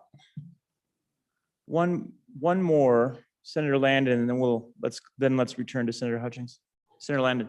Thank you, Mr. Chairman. I just actually had a specific question with regard to the health insurance pieces. Again, my background leads me to just say that I'm not aware of the community colleges being involved in this area at all. And I'm just wondering what this health insurance piece is. I asked one of our colleagues down in the other body, and they thought that it was targeted at international students who maybe come in and avail themselves to whatever group health insurance that we allow them to buy or whatever. I guess I'm just wondering, what is this health insurance piece? Is it something that is made available that the university has to spend money on? Or is it merely a plan that is offered to students that they can buy into? And if that's the case, then what exactly are we saying? Are we asking the university to, I guess the purpose of the bill, I'm really struggling with, are we asking to fully vet insurance plans that would be offered to any students to make sure that it doesn't cover certain things? So a little bit more about the insurance piece. Thank you. Thank you, Senator Landon. Let's go back to Senator Hutchings. Senator Thank you. Hutchings. Thank you, Mr. Chairman. I'll try my best to answer all the questions. I think I stated at the beginning that this was state funding that we would be giving to the university, and that the plan that they had, their certificate of coverage does have on page 3 elective abortions on it. And last year when we did pass this, I think we sent out that certificate of coverage. It's really, really long. And we did hear testimony from one of the nurses, doctors at the university, where she said that they have indeed done this. So that's why we're trying to codify it. It's not something that we're just doing arbitrarily, and it's happened. And I don't know what happens, but it seems like every time I get up to testify, religion comes into play. And I never bring up religion. I just never do, but it comes into play. So I don't even have a cross on, but it comes into play. This has nothing to do with religion. It has to do only with taxpayer funded services that would provide for elective abortions only. If you want private insurance to provide for your abortions, private funds, you want your mom, your dad, your cousin, whoever to pay for it, let them pay for it, but do not use taxpayer funds. And they added the colleges on the other side. Vote it up or vote it down. Thank you, Mr. Chairman. Thank you, Senator Hutchings. Going to Senator Ellis, then Senator Perkins. Thank you, Mr. Chairman. Just to follow up, I recall seeing a hard copy of a memo that was prepared on this very topic, and I think it really explained some of the nuances of how, or the concern. And so again, I just wanted to ask the bringers of this bill to perhaps follow up with the LSO, and if you're willing to provide the body with a copy of that document, I think it would be helpful. Thank you, Mr. Chairman. Thank you, Senator Ellis. Senator Perkins. Thank you. And so, I mean, the way I read the bill, if you go to paragraph A, starting on line 4, as a condition of receiving or expending any monies, funds, or appropriate to the University of Wyoming, the university shall not expend any general funds. Fair enough. You certainly can prohibit the expenditure of that. Federal funds, I don't know how we can prohibit the expenditure of federal funds. And under federal law, I think that may already be taken care of. But then it says other funds. Other funds can be private donations, other funds can be private donations. They can be enterprise funds. They could be, I don't know why it wouldn't be tuition that people pay out of their own pockets. And so as we talk about using that funds, and then it says you can't use any of those funds for elective abortions for students. Well, as I look at that, first of all, I don't know that the university pays for elective abortions for students. I don't know that happens.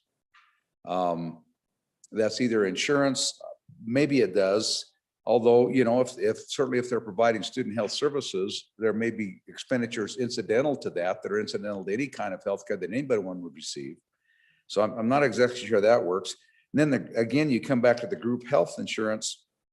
Provides elective coverage of elective abortions for students. And again, I don't know. I mean, this is another part of the question. You come back. I think most campuses provide some kind of insurance that students purchase, but usually it's backed up by an insurer. And I'm not sure that the funds are used to do that. However, I think that a lot of times, I think those funds are turned over to the university, who then uses that money to purchase the policy on behalf of the student. But I'm not sure how that works. I think that, I just don't know how this works. And ultimately, these are not questions for or against the bill. I'm just trying to understand how the bill would work. Thank you, Senator Perkins. Further discussion? Senator Landon. Well, thank you, Mr. Chairman. Just, and I'm right where the chairman of appropriations is. I'm just trying to get my arms around what we're doing here. So, because in the end, we need to try to make good law if we can.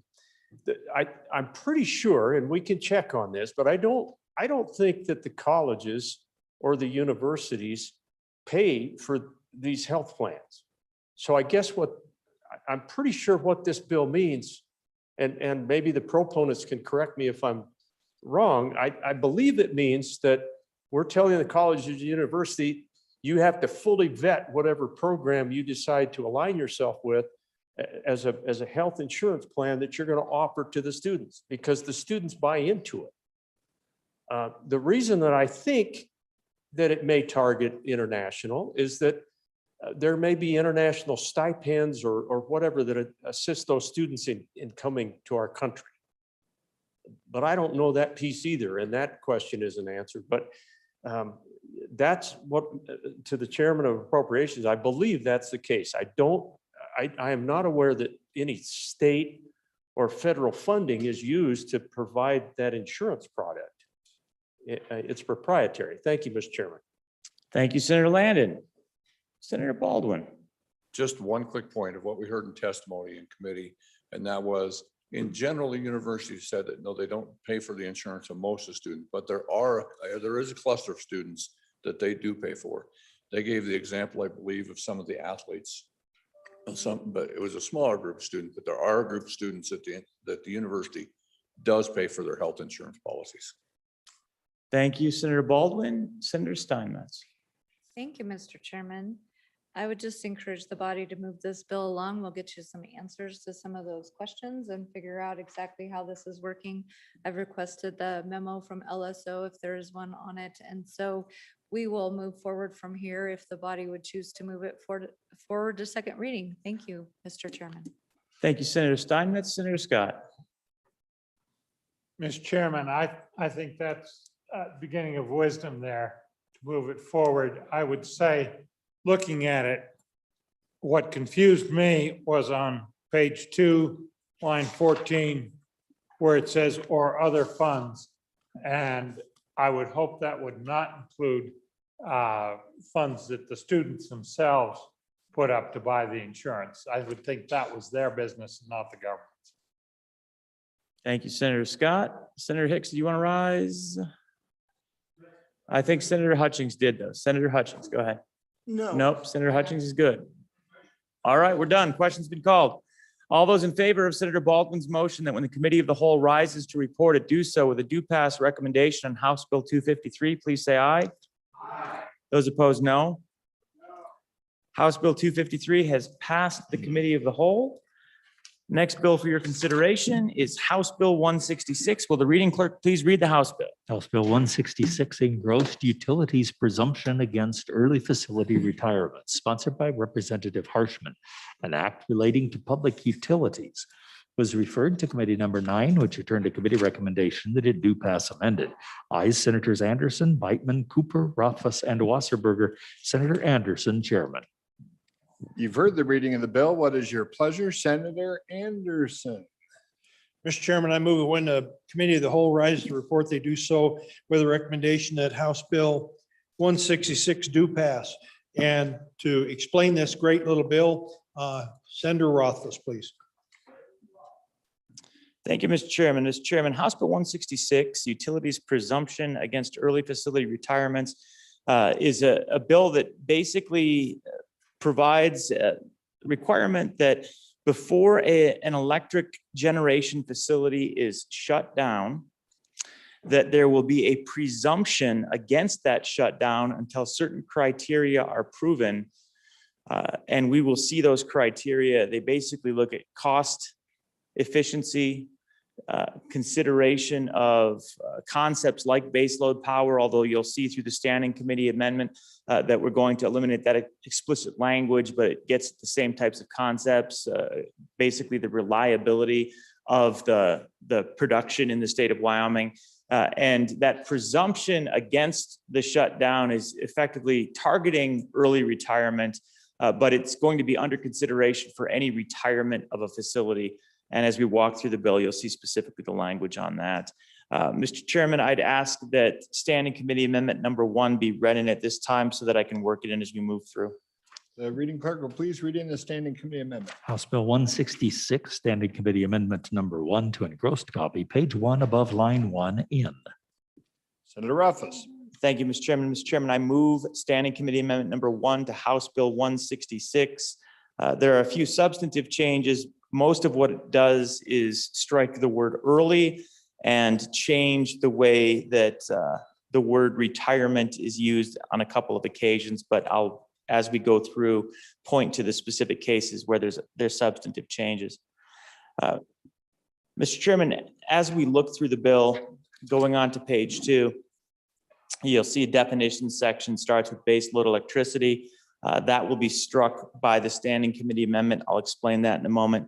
Dispatchable, retirement, electric generation facility, reliable. And then after those definitions, we get to the heart of the bill, which we see in the B provision, where we indicate that there shall be a rebuttable presumption against the early retirement of an electric generation facility. And we'll see key provisions below based on the fact that the commission this is the PSC, shall not approve the retirement of an electric generation facility unless that facility meets the following criteria. And you see that there's significant cost savings, that the early retirement will not result in insufficient baseload electricity. Romanet 3, that it will not adversely impact the dispatchability or reliability of electric service. And then we get into paragraph C, which indicates that rate recovery limitations, as we see below, and I'll get to that in a moment, shall apply to a public utility that completes a retirement without rebutting the presumption. In other words, there are going to be some limitations on rate recovery if you fail to meet those above standards when you retire that facility. Paragraph D gets at the fact that nothing in this section shall be construed to relieve a public utility of the requirements to comply elsewhere for the retirement. We move on to the bottom of page 4, 37.3, 118, the limitation on recovery. There's a definition here. We're going to strike that definition in the amendment. I'll get to that in a moment, but we'll refer back to the previous amendment. And then paragraph B, this is the rate recovery provision.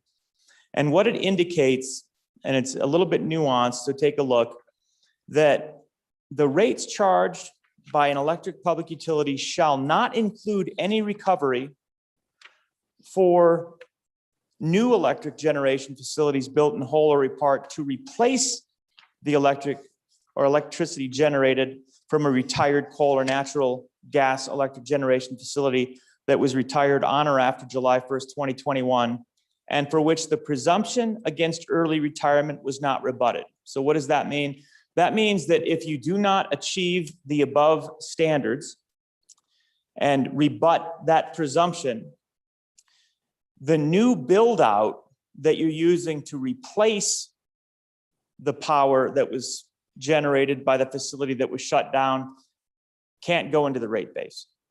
So pretty substantial penalty if you don't rebut the presumption. But again, something that's within the purview of the PSC explicitly. So, Mr. Chairman, the next is simply the effective date and rules and regulations promulgation. That's the concept of the bill. The amendment gets at some changes that were recommended by the communities that came together that engaged with the PSC and represent power producers and power consumers in the state. So there's some conforming language and then a little bit of additional language as we walk through. So I'm looking now at Standing Committee Amendment number 1. We've got some earlies. The earlies throughout this are being deleted. The PSC specifically didn't want to debate the concept of early.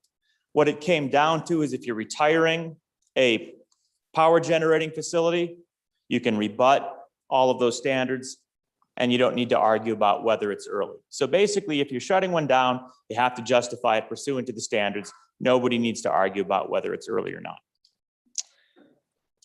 Page 1, line 7. After specified, you can see that we're adding a little bit of language here requiring consideration of reliability before approving the retirement of an electric generation facility. That's going to come in a new paragraph down below. Conforming language, but you'll see page 2, lines 6 through 10. We're deleting baseload electricity and then it's conformed throughout the rest of the bill.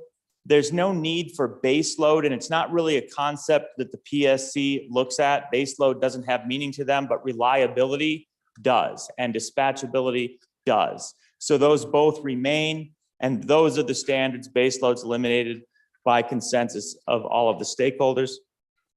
Conforming amendment includes dispatchability. It's taken into consideration elsewhere. That's conformance. Conformance, everything we see down to line 30 of the amendment is conformance. This is a new provision which was recommended and taken from suggestions by other legislators that were looking and studying this issue. We brought it into this legislation as a new paragraph B that's inserted, which indicates that before authorizing or approving the retirement of an electric generation facility as proposed in a rate case, integrated resource plan or other submission to the commission shall consider the effect on available, reliable, dispatchable electricity to Wyoming customers and the impact that any shortages of available energy nationwide may have on Wyoming customers. This gets at the concept we're used to as base load, but again, it uses dispatchable and reliable and the appropriate terms of art that the PSC utilizes when they're evaluating these characteristics.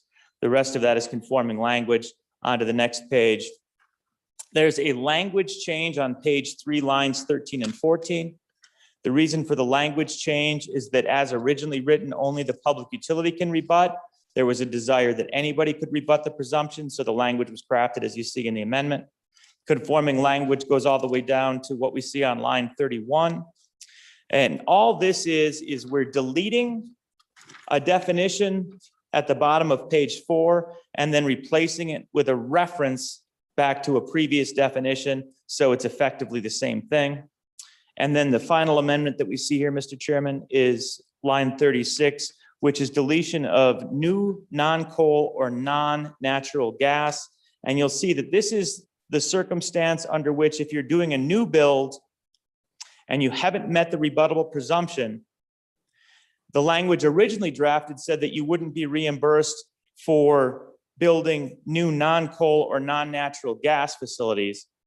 That was actually confusing because that meant that you could shut down early, but come back and build a natural gas facility, replacing a coal facility, and slip that in the rate base. So there was consensus that would indicate that's probably no better than doing the other way. So we just struck the language, again, consensus of the stakeholders. That's the amendment. At this time, I would take any questions or discussion on the amendment.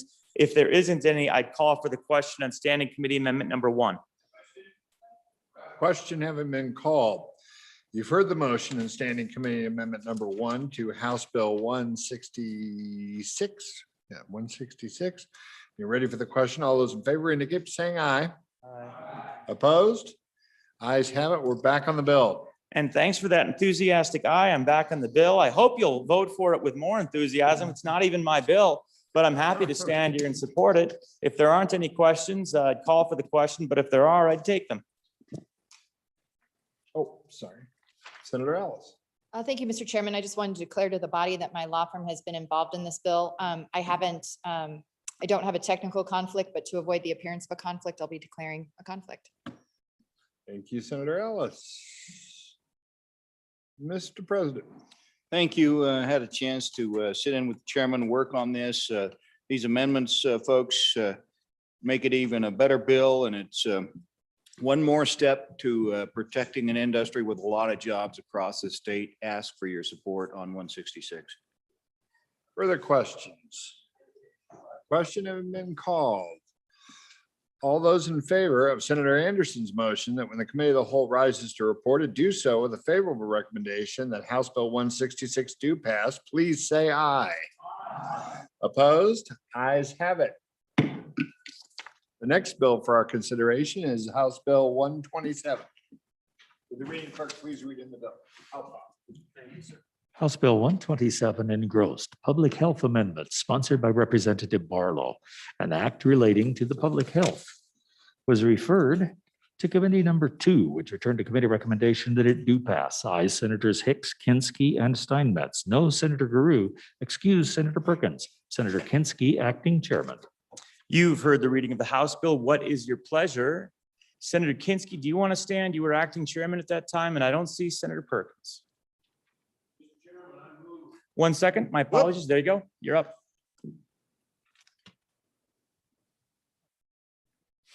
Go ahead, Senator Kinski. I move that when the committee of the whole does rise and report that it do so with a do pass recommendation of House Bill 127. Folks, this debate will be familiar to you, given prior legislation that we have considered. This one is sent to us by the House, where our legislation is languishing. This one has a little bit different take. There will be a committee of the whole amendment that I think will substantially improve upon the bill. But it provides 35(1)(3)(10) is created to read that any order issued under this chapter by a county, municipal, or district health officer that restricts individual movements or their ability to engage in any activity, comma, that applies to individuals not under an isolation or quarantine order. In other words, If somebody has a virus and they've been ordered to quarantine, this bill does not apply to them. This bill is intended to apply to all those in the economy. They're operating stores, restaurants, going to work, having businesses that are not under a quarantine order. So in effect, any order that limits or those kind of engagements. And it says that such order shall be effective for not more than 10 days. Okay. So what they're saying is for the first 10 days of a pandemic, health officer, you got full authority. However, and starting on page 6, on page 2, line 6, subsequent orders, including extensions, shall only be issued as follows. And then Romanet I, the Board of County Commissioners by a vote of majority of the board may issue an order subsequent to an order issued by a county health officer. 2, the governing body may issue an order. Or 3, the governing body of a political subdivision that is a member of a district health department may issue an order to have effect within that body's political subdivision. Then some cautionary notes on page 3, so sub B, we don't want this to be construed to limit a parent or guardian's right to the care, custody, and control of a minor. C, we don't want to limit anybody's right to care, custody, and control of a vulnerable adult. Then D, we define caregiver, vulnerable adult. We go on, page 4. E, the governor shall appoint a state health officer shall be licensed in Wyoming. I was concerned about that, but I'm told that if for some reason we need somebody in a hurry from another state, the credentialing can take place very quickly. So we did research that one as a consequence of our discussions. And then the state health officer shall, and what we're adding is serve at the pleasure of the director of the health department or the governor, either of whom may remove the state health officer, which is a change from current law. And then we go to mandatory immunizations on the bottom of page 4 to the top of the next. And it says state health officer means the person appointed by, and we're striking director of the Department of Health and putting in governor. In other words, we want a sign off by the governor on health orders. So next we go into powers and duties. Subject to subsection C, the Department of Health shall have and exercise the following orders and so forth. C, which is the subject to, any order issued under this section that restricts individuals' movements or ability to engage in any activity. And again, we exempt people that are under isolation or quarantine because they're sick, shall only be effective for a period of not more than 10 days. Subsequent orders, including extensions, shall only be issued by the governor for any duration in consultation with the state health officer. And then on page 5, section 3, statute 92103D is repealed. And that is a section that says the director of the department can also serve as the state health officer. I've got some concerns about that, but not enough that we didn't pass it out of the committee. And, you know, this is an interesting day because I'm not on this bill either, but I'm happy to walk people through it. So then, you know, it reads well. We liked it well enough to pass it out. I do have to say this, I did in talking to one of the House sponsors in committee, had a couple concerns came up. And I think there's a committee of the whole amendment that will address those concerns. And those concerns are this, under 35-1-227, a state statute, a county health officer's actions, which would include in this bill, the county commission or the city or the town, they act subject to they have to get a clearance from the state health officer. So I asked the sponsor, I said, do you intend for them to continue to be subject to the state health officer, or could each county do its own thing? Well, he wasn't really clear on that. And said he'd think about it. And I haven't gotten back with him on it. And then statute 35-4-104, again, with the county issues in order, the state health officer has authority to completely override. So whether it's a statewide emergency or just a local emergency, you still have to get the okey dokey from the state. And it's an open question as to whether this bill changes that or not, which is why I welcome the committee of the whole amendment that I think will clarify that. And I'll stand for questions as well as I can, but of course, I'm hoping the four Senate sponsors will back me up on any questions that come, because I just hit the end of my chain. Thank you, Mr. Chairman. Thank you, Senator Kinski. I'd like to go to any of those sponsors that want to stand to it at this point and add anything to Senator Kinski's discussion. Is there any? Senator Driscoll, go ahead. Great job, Senator Kinski. Vote aye. All right, thank you. Would anyone else like to, before we go to questions? All right, let's open it up then to questions and discussion on House Bill 127 before we go to the Committee of the Whole Amendment. All right, seeing Senator Scott, do you want to go before Committee of the Whole Amendment? All right, Senator Scott. Mr. Chairman, I really don't care. On the repealer, which removes the ability to use the director of the department under appropriate circumstances. Historically, we have had a number of instances where the director of the department was the state health officer.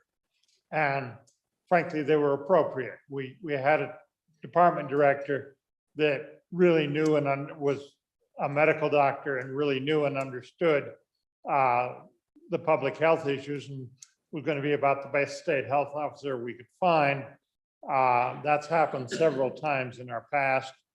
On other times, there are occasions where the director of the department is an executive with executive experience, but not necessarily with the medical and public health experience.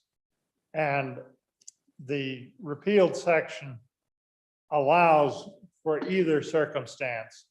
And I think my guess is that we'd be better off without that repealer. So I think unless, presuming this goes to second reading, I think it'd be wise to remove that repealer on second reading, because there are circumstances where you'd want to do it one way or the other. Thank you, Senator Scott. Any additional discussion before we go to the Committee of the Whole Amendment? Seeing none, let's read in the Committee of the Whole Amendment. House Bill 127, Committee of the Whole Amendment Number 1 to an engrossed copy, corrected copy, page 1, line 14 after. Senator McCune. I move Committee of the Whole Amendment Number 1 and ask for your favorable consideration. Floor is yours. Now, I'll be quick. We've spent about 6 hours arguing SF 80, and most of the language, or all the language, comes out of there that we're feathering into this. Page 1, line 14. Insert no public health order requested or issued by a county, municipal, or district health officer under this article shall become effective without notice being provided to the public less than 48 hours before the order is to become effective, and an opportunity to provide public comment through written and electronic submissions, except when the delay will result in immediate or life-threatening physical harm, exposure, or transmission for the existing affected area. Page 5, line 19, we're just getting rid of a comma. Page 5, line 20, we're adding including order extensions. Page 5, line 21, for any. Page 5, line 22, duration, we're deleting duration. We're deleting a period after page 5, line 23. And this is the other part of the meat to this amendment.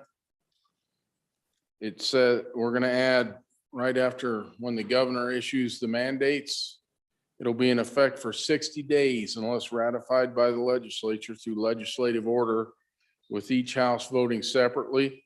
Orders ratified by the legislature shall be in effect. And then it goes through 3 conditions. The date set by the legislative order. If no date is set, it will automatically terminate after 60 days. The legislature terminates the order, or the public health officer with the governor terminates the order. And then we want to take the effective July 1, 2021 out and make it effective immediately. There will be another amendment following this if we get it through today, which will clean up some of the language for if the legislature meets in an electronic fashion and a couple other small things. And with that, I stand for questions and ask for your aye vote on the amendment. Thank you, Thank you, Mr. Chairman. Thank you, Senator McCune. Senator Case. Mr. Chairman, thank you very much. I'm rising to oppose the amendment, Mr. Chairman. I think this has some of the same problems that previous bills in this area have talked about when the legislature tries to pull itself together to comment on these health orders. We're legislative, we're not executive. The way the bill stands now, and I do appreciate this about the bill, it kind of requires the governor to affirm the health orders. And I think that's a good role for the governor. I think bringing the legislature into this is all sorts of the problems of trying to convene a legislative session during a pandemic or a health emergency. And even if we are going to do it all electronically, then we're putting our staff and our employees at risk. It just may not be a possibility. It's unwieldy. And it's kind of a separation of powers issues. We don't get involved in the day-to-day operation of the government. We don't decide which bills we're going to pay. We don't decide to send out the National Guard or not. We provide a broad framework and work that way. We are not the executive branch. I hope this amendment could be redrafted to get the legislature out of this approval process, and we'll go from there. Thank you, Mr. Chairman. I ask you to oppose the amendment. Thank you, Senator Case. Additional discussion, Senator Scott. Mr. Chairman, I would subscribe entirely to those remarks we just heard and add that I think the problem may extend beyond the pandemic situation.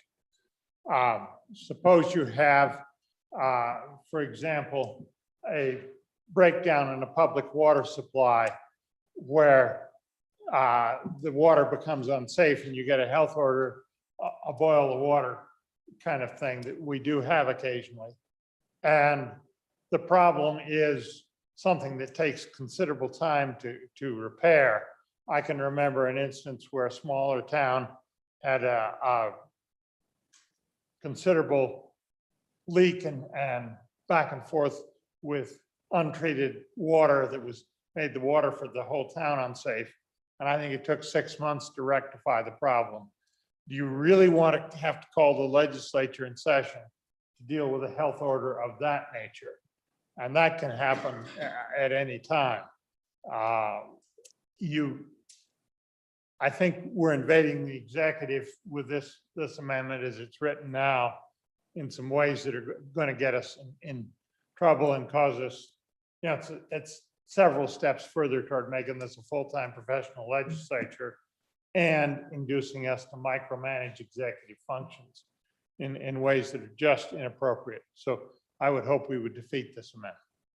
Thank you, Senator Scott. Additional discussion before the sponsor rises. Senator Steinmetz. Thank you, Mr. Chairman. On and for the amendment. And I just wanted to mention the first part of that again. So if it needs to go into effect immediately, it is provided for when the delay will result in immediate and life-threatening physical harm, exposure, or transmission beyond the existing affected area. So I think that covers a lot of that. If we need to tweak it a little, we could certainly do that on second reading. And then to the separation of powers issue, I would argue the other direction, that we've seen a separation of powers issue in the fact that through this process, we haven't come together to work on this. And so it has just been one branch of government mostly dealing with it, even though we've been very inclusive as far as how we distributed federal funds and things like that. So we put sideboards on things all the time in this body. And I think it's extremely appropriate in this area as well. Thank you, Mr. Chairman.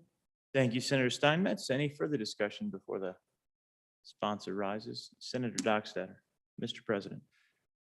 I've been thinking over what's been said. I can see concerns on both sides, but I look at this and I said, why not have the legislature involved? We've proven just in the past few months that we're more nimble than we've ever have been in the past. It's It's not the big complex thing that it used to be to bring the legislature together. It's a flip of a switch, minimal staff to do it.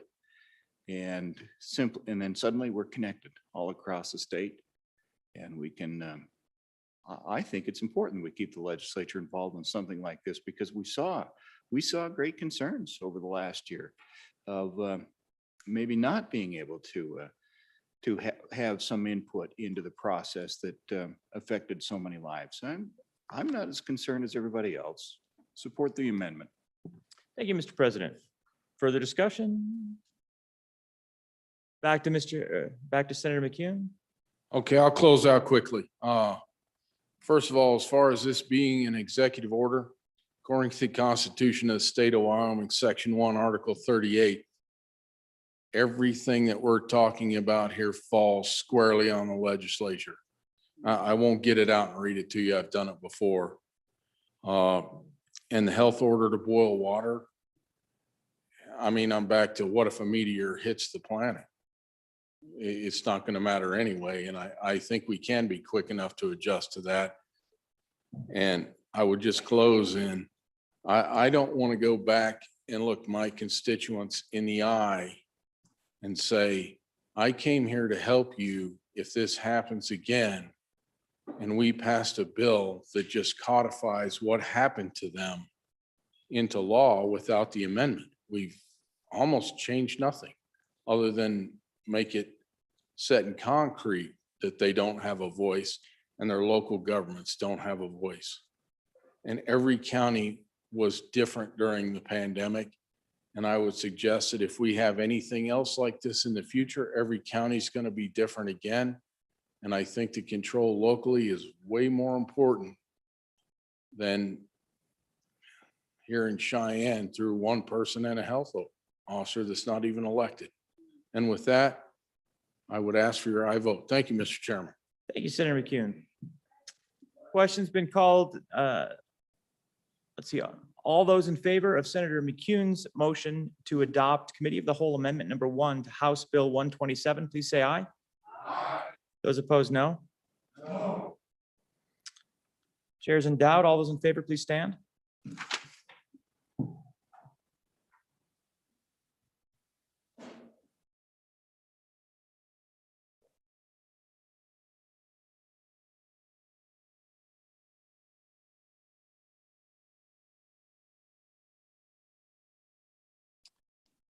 Those opposed, please stand. That's less than 20. There was an enthusiasm gap, folks. Committee of the Whole Amendment number 1 to House Bill 127 has passed. We are back on the bill. Any further discussion on House Bill 127? Question has been called. All those in favor of Senator Kinski's motion that when the Committee of the Whole rises to report, it do so with a do pass recommendation on House Bill 127, please say aye. Aye. Those opposed, no. No. House Bill 127 has passed the Committee of the Whole. End of game. Mr. Majority Floor Leader. Chairman, I move we rise and report. You've heard the motion. All those in favor, please say aye. Aye. Those opposed, no. No. I honestly think the no's almost have it there, Senator Hicks. Again, enthusiasm gap, but I'm going to call the ayes have it. Mr. President.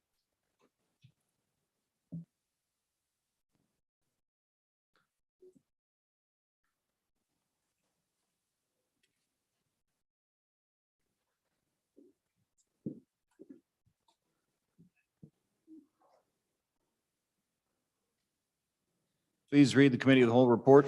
Mr. President, your Committee of the Whole, having had under considerations bills on general file, begs leave to report as follows. House Bill 187 engrossed, do pass. House Bill 158 engrossed, do pass amended. House Bill 189 engrossed, do pass amended. House Bill 239 engrossed, do pass. House Bill 236 engrossed, do pass amended. House Bill 170 engrossed, do pass. House Bill 159 engrossed, do pass amended. House Bill 92 engrossed, do pass amended. House Joint Resolution 13 engrossed, do pass. House Bill 136 engrossed, do pass. House Bill 163, do pass amended. House Bill 51 engrossed, do pass amended. House Bill 253 engrossed, do pass. House Bill 166 engrossed, do pass amended. House Bill 127 engrossed, do pass amended. Senators Rothfuss and Guru, Chairman. Senator Rothfuss, Mr. President, I move for the adoption of the Committee of the Whole report. heard the motion. All those in favor say aye. Aye. Opposed, nay. Report adopted. Thank you, Senator Rothfuss.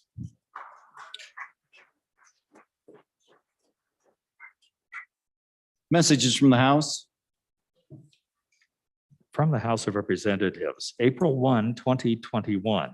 Message number 388. Mr. President, the House adopted Joint Conference Committee number 1 report on House Bill 150, State Budgeting and Expenditure Authority. Ayes 59, noes 1. Message number 390, April 1, 2021. Mr. President, the House adopted Joint Conference Committee number 1 report on the bill, Senate File 25, Animal Impound Proceedings, Bond and Disposition. Ayes 51, noes 8, excused 1. Message number 392, April 1, 2021. Mr. President, the House adopted Joint Conference Committee number 1 report on House Bill 121, State-Funded Capital Construction. Ayes 46, noes 16, excused 1. Message number 365, March 31, 2021. Mr. President, Senate File 102, Unclaimed Cooperative Utility Deposits and Payments, passed on 3rd reading in an amended form. Ayes 41, noes 19. House respectfully asks the Senate to concur by adopting amendments. Message number 380, April 1, 2021. Mr. President, Senate File 4 failed to pass the House 3rd reading. Senate File 4, Airport Districts, ayes 30, noes 30. Message number 383. Mr. President, having failed a motion to reconsider, Senate File 4, Airport Districts has been indefinitely postponed. Ayes 26, noes 34. Message number 374, Joint Conference Committee number 1 on Senate File 87. The House appointed conferees as follows: Representative Duncan, Chairman, Representative Brown, and Representative Olson. Message number 375, 3rd reading passed. Mr. President, the House passed the following bills on 3rd reading by the votes indicated. Senate File 78, Real Estate Appraisers Continuing Education, ayes 59, noes 1. Message number 377, Senate File number 126, Real Estate Subdivisions Easement Requirements, ayes 60. Message number 378, Senate File 139, Community-Based In-Home Services Program, ayes 57, noes 3. Message number 385, April 1, 2021. Mr. President, the House did concur on Senate amendments to the following bills by the votes indicated. House Bill 17, Range Management at Military Training Areas, ayes 45, noes 15. Message number 386, House Bill number 207, Coal-Fired Generation Facility Closures Litigation Funding, ayes 36, noes 24. Message number 387, House Bill number 229, Livestock Identification Choice Act, ayes 59, noes 1. Message number 393, House Bill number 188, Irrigation District Loans, ayes 56, noes 3, excused 1. Message number 394, House Bill number 75, Voter Identification, ayes 51, noes 8, excused 1. Message number 395, House Joint Resolution 9, Local Government Investment in Equities, ayes 46, noes 13, excused 1. Signed, Wendy Harding, House Chief Clerk.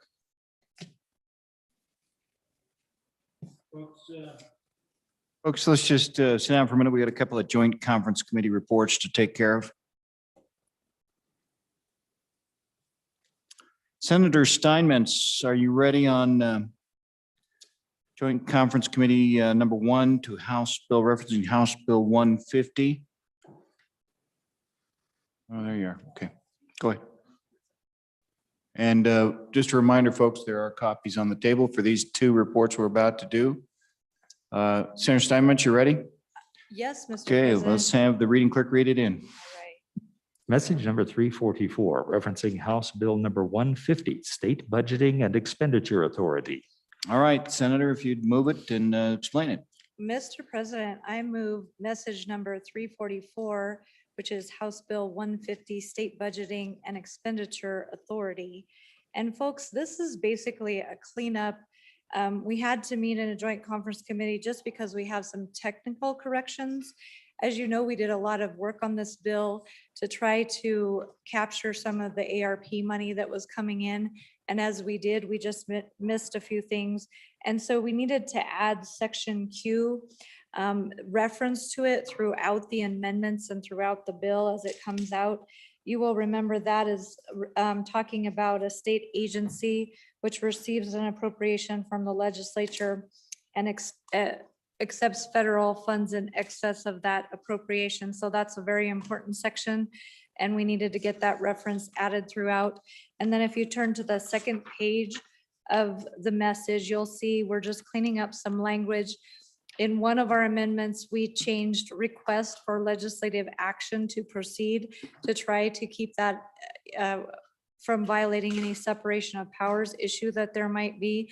And so we just cleaned that up as well. And then we made sure we had that deletion in on page 14. And that again was the salaries of the executive branch folks. We didn't want to step on toes there. And then we made it effective immediately. That all still stays in just like it was. So a few technical corrections. I would urge your aye vote on message 344. Any discussion or questions for the senator? All right. Motion is the Senate do adopt Joint Conference Committee number 1, the report referencing House Bill 150, and vote aye. The chief clerk will please call the roll. Roll call on House Bill 150 Joint Conference Committee Report number 1. Anderson. Aye. Baldwin. Aye. Beitman. Aye. Boner. Aye. Bouchard. Aye. Case. Aye. Cooper. Aye. Driscoll. Aye. Ellis. Aye. French. Aye. Murphy. Aye. Guru. Aye. Hicks. Aye. Hutchings. Aye. James. Aye. Kinsky. Aye. Cole. Aye. Cost. Aye. Landon. Aye. McEwen. Aye. Nethercott. Aye. Pappas. Aye. Perkins. Aye. Rothbus. No. Salazar. Aye. Schuler. Aye. Scott. Aye. Steinmetz. Aye. Aye. Wasserberger. Aye. President Dockstader. Aye. Closing vote. Closing vote close. House Bill 150, 29 aye, 1 no. By your vote, you have adopted Joint Conference Committee Report number 1, referencing House Bill 150. Senator Perkins, are you ready on Joint Conference Committee Report regarding House Bill 121? Mr. President, I was born ready on this one. Yes. Mr. President. Let's get it read in there's, real quick. I know you're ready, but let's get it Mr. read in. President, while we're reading that in, there's this will help us step through. This is the state funded capital construction bill. There's a chart up here on the front table if you want to get that. We'll take it through the, be easier to understand the Joint Conference Committee report if you get this off the table up there. Thank you, We're Mr. just gonna, President. well, let's just hesitate for just a moment. Let these folks get this report up here. We can read it in, though. Yeah, we can do that. The reader, please read it in. Joint Conference Committee number 1 report referencing Senate message number 310 on House Bill 121, state funded capital construction. Okay, give us just a moment, Senator. I will move it slowly, Mr. President. Well, they were just getting it in all the hands.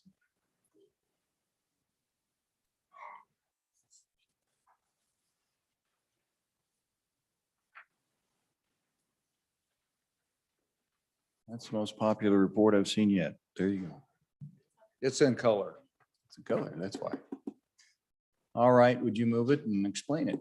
Thank you, Mr. President. I'd move the Senate message number 310 being the Joint Conference Committee report for Joint Conference Committee number 1 for House Bill 121, and ask the body to vote aye. So if you look at the chart, what we do, it's what you have obviously is you have the on the left column, you see House, and then the middle column, you see Senate, and the right column, you see the JCC report. So we can see the differences. And one of the things that you'll notice in, particularly if you look at the university and the community college amounts, you'll see that in the final JCC version, that we increased the cap on those, so up to 10%. And the reason we did that, if anybody has been to the lumber store in the last 3 or 4 months, you know that building supplies, 2x4s, sheet, plywood sheets and fireboard, all that stuff, a lot of it's doubled, tripled, in some cases even more in price. And so a lot of the estimates we were working on were out for 18 months old. If you remember, a lot of those were in a capital construction bill from a year ago that didn't pass. So we ultimately just kind of made it across the board on a number of these projects and allowed them an additional 10% just to recognize that. That was one explanation I made. But anyway, going through this, I'll take it down. So the real changes you see, if you go down to the middle, you'll see the SC or the CC projects, which start kind of in that second paragraph, so to speak. And you'll see we have a number of these things. And the differences we've got here, if you'll look, is right there. You'll see in the CC projects, you'll see $12 million of general fund. That was not in the original bill. It was put in. That was not in the original, but ultimately that's what we did in the JCC conference, trying to make sure that we've got enough. At least one of those projects are done. So the appropriation for State Construction Department for Community Colleges projects was changed from 12 million of SIPA funding to $12 million of general fund. And the $12 million general fund contains a 1-to-1 match requirement, and the permissible projects are the CWC Jackson Outreach Center, the Northwest Community College Student Center, the LCCC RAC renovation, and the Northwestern Community College District Construction Technology Center. So those are the ones that are in there. It eliminated appropriations from the it did some other things, moved some stuff around, which is mostly technical corrections. It also authorized the 4 community college projects that we just went through to be constructed using private funds. Authorized amounts for these projects, like I told you, were increased 10% above the amounts appropriated originally in the gross version. Additionally, the governor is also to submit applications for these projects under the ARPA Act. And if those federal funds come in, as we did in one of our amendments in this body, those federal funds was counted as private funds for the subject to the appropriate matching amount set by the governor, which we'll get to in a second. With respect to the University of Wyoming, so if we drop down, you'll note that the UW Law School is crossed out. You will notice that there are $6 million of general fund there.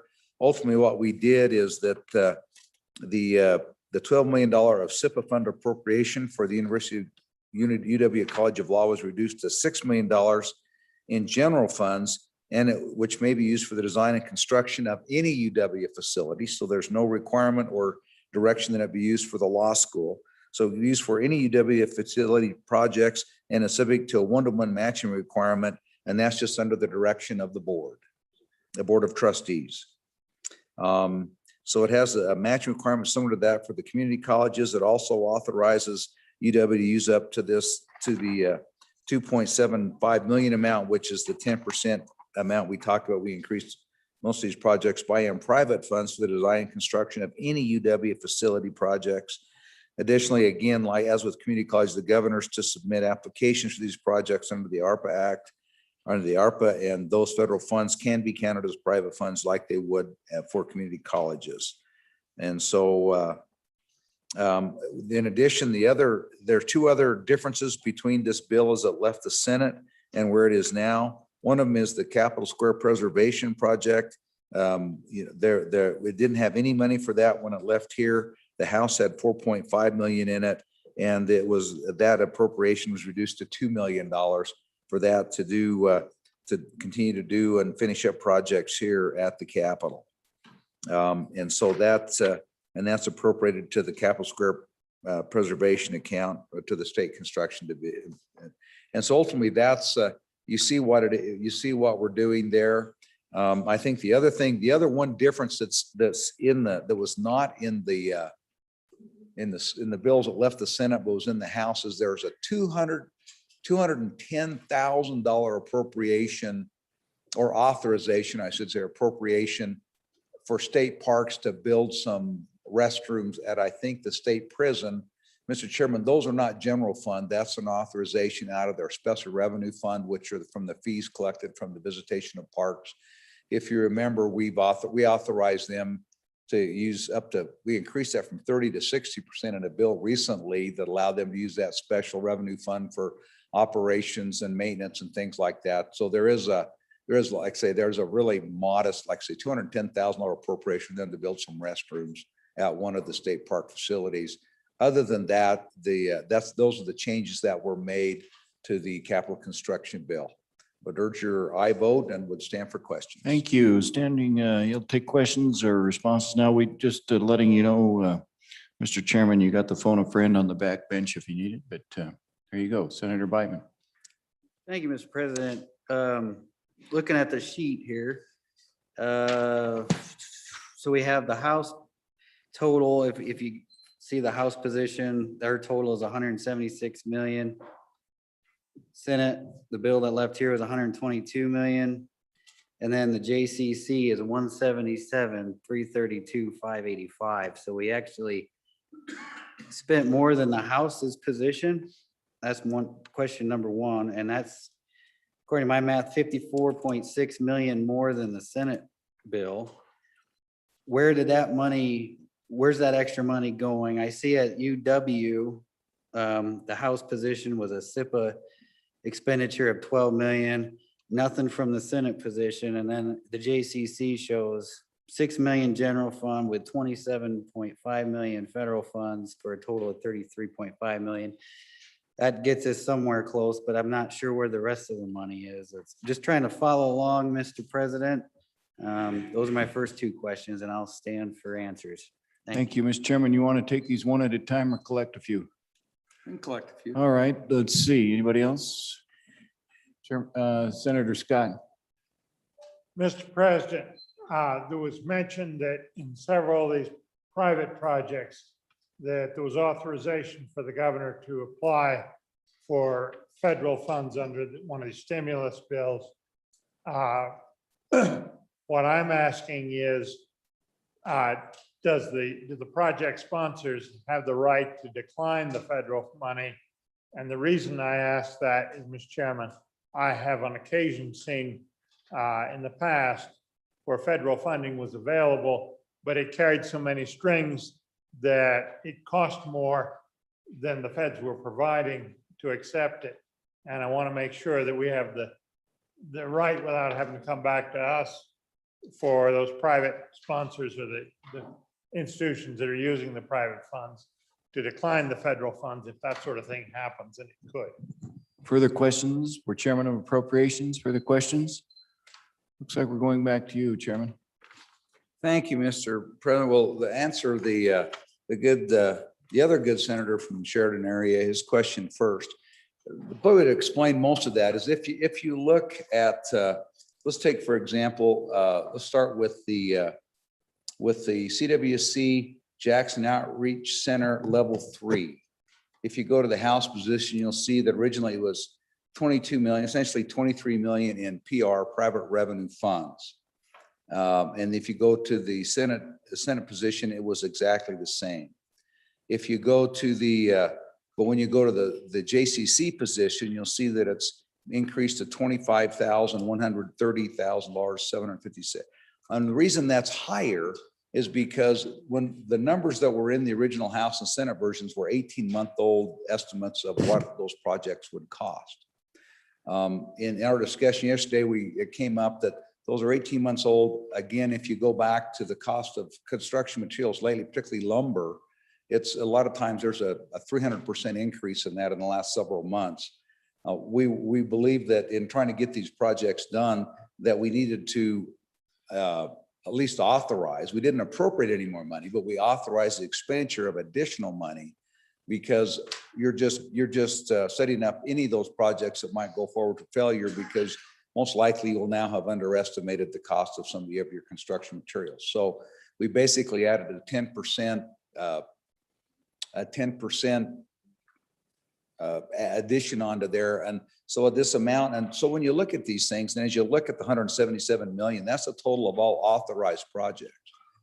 Doesn't really, the spending has, the only spending that increased is the general fund spending. But the rest of it was private funds. And in both bills, we always, with all the projects, there were a lot of projects that are approved and said, if you can raise this money privately, locally. So for example, if we went to the Jackson Outreach Center, or we went to the Sheridan Tech and Applied Science Center, we always had in there, even in our bill, that if you could raise that money from private funds, you can go build it. So the only thing we did is say, hey, you know what, that may, you may have a 10% increase in costs. If you can raise those private funds, you go build it, now authorized instead of in the case of the Jackson Outreach Center, instead of 22,846,000 and change, it's now you're authorized to spend up to $25,130,000 and change. And so that it was an authorization. Again, that's not expenditure of state money, but it'd be private or other source funds other than general revenue. The differences, the only differences that you see are the 12 million for which is appropriated to the community college, which was not in our bill, but that will allow one project from the community colleges, at least one project, to move forward. If you look at the cost of those originally, you had you would need close to 9 million, close to 8,500,000 in general funds to do the Jackson outreach. You would need close to from the original amounts, you'd need close to 11, you need almost $12 million to do the student center at Northwest Community College. You need almost 11 million to do the LCCC. And so if we appropriated less than $12 million, you wouldn't even be able to do, the only project you would be able to build that would qualify is probably the one from Sheridan, which was the cheap one. And that the general fund portion of that with the matching would have been about, I think, $4.5 million. So anyway, I think, so again, the 177 million is not an appropriation, it's an authorization. The appropriations you find are in the general fund column, and then a few of those are in the other funds column, which if you look at those again, SIPA, we've talked a little bit about SIPA. We've drained SIPA for some of those things that were the same as they were in our bill. The SR, or special revenue funds, that come out of other things. The only one that was the same all the way across the board is the LSRA, which was for the Rock Springs mechanical repairs, which you've talked about and have been an emergency repair for quite some time. And so anyway, again, so that the $54 million increase is in authorization, not an appropriation. The only increase in appropriation is particularly a general fund is the 12, 6, and 2. The 12 million for community colleges, the 6 for UW, and the 2 million for the capital renovation. Thank you, Mr. Chairman. Senator Kinski. Oh, I forgot to answer the other question. I was thinking there was one more in there. Go ahead. Forgot about that. The other answer to the other question was about the application, and so the way that's worked is still these entities are going to come forward and they're going to make application. The governor's going to approve those. We also added some language, which is on page 3 of the Joint Conference Committee report, which expanded on some language that was in the bill as it went out of the Senate. So the purposes for subsections A and B. So subsection A are the community college projects. Subsection B is the University of Wyoming projects or project. For purposes of subsections A and B of this section, private revenue may include federal funds from the qualifying capital construction grant funds allocated to the state under section 604, the Coronavirus Capital Projects Fund of the American Rescue Plan. We had that in this bill. We had that or similar language into this bill when it left the Senate. Then we fleshed out a little bit more about the application. The governor, with the assistance of the state construction department, shall submit grant applications to trigger those funds as may be available. In submitting grant applications, the governor shall require the university or community college as applicable to provide non-state matching funds in an appropriate ratio to the total application for federal funds to support the project. The ratio shall be established by taking into consideration other funds available to the institutions, and that could be private donations, that could be reserves, that could be also money if some money was granted to the American Rescue Plan. All those would be private or considered private funds under this bill. And so other funds available to institutions and other relevant facts and circumstances. In no event shall the ratio be required of any institution be greater than 5 times the ratio of any other institution. Again, we're trying to have local skin in the game. So as these folks come forward, this is not just a grab bag where they just say, hey, give us a bunch of federal money and we'll build something.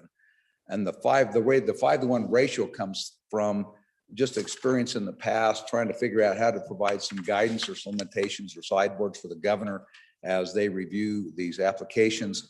And that came from simply in the past, oftentimes most community colleges had to have 1-to-1 matching ratios.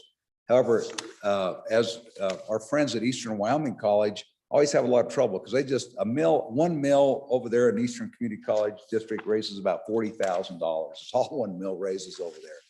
So typically in the past, we've had those, a lot of times was a 90-10. They only come with a 10% match to build a facility at Eastern Wyoming College. And so a 10% match compared to a 50% or a 1-to-1 match, that's where the 5-time ratio came from. So ultimately, sometimes it's just really hard for some places like Eastern Wyoming, other places don't have the capital ability to do that. But we did. But again, the whole point is that you've got to have local commitment to go find these funds. You've got to have local commitment in this to go and apply to have federal funds. We didn't want nobody just gets to show up and say, give us federal money and we'll build something. And so with that requirement, ultimately it says the governor shall submit, but ultimately if they don't come forward with if the local people don't come forward with an application that demonstrates that they can go do this, that they've got the other funding, they've got these other matching requirements to do it, then this actually would essentially prohibit the governor from making an application without those types of local commitments. And so I've had multiple talks with the governor's office. They're very aware of these maintenance of efforts and maintenance of level types of situations. And so we're just trying to craft this around it. They're very aware of it. But again, we tried to make that broad enough, and with the requirement that you have local skin in the game, that you've got to show up and they've got to be asking for the money, and the local entities will have to count the cost, because the state's the only responsibility from the state in this is the general funds that we're appropriating. We don't have an obligation over and above that. So these local folks that apply for this are going to have some local skin in the game. Thank you, Mr. President.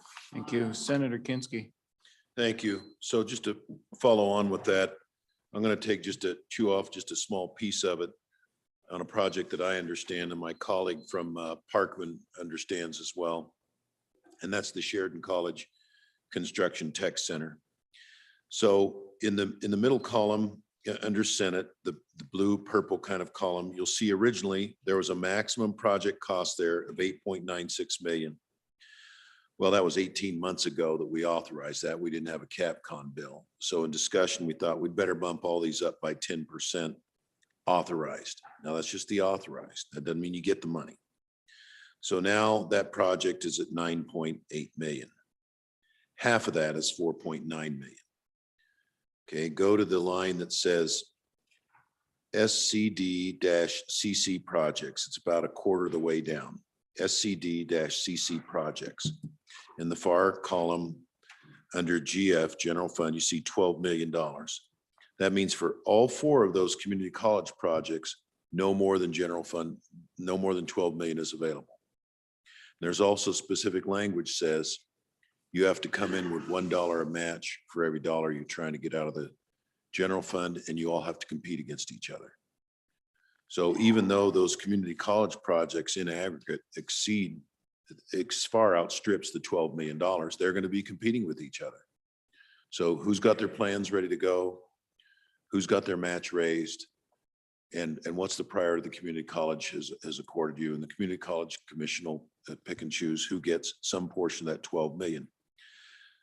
Even though it says 12 million, Sheridan College, if they are the winner, cannot take more than 4.9 million out of that 12 million because we have to have a 50-50 match.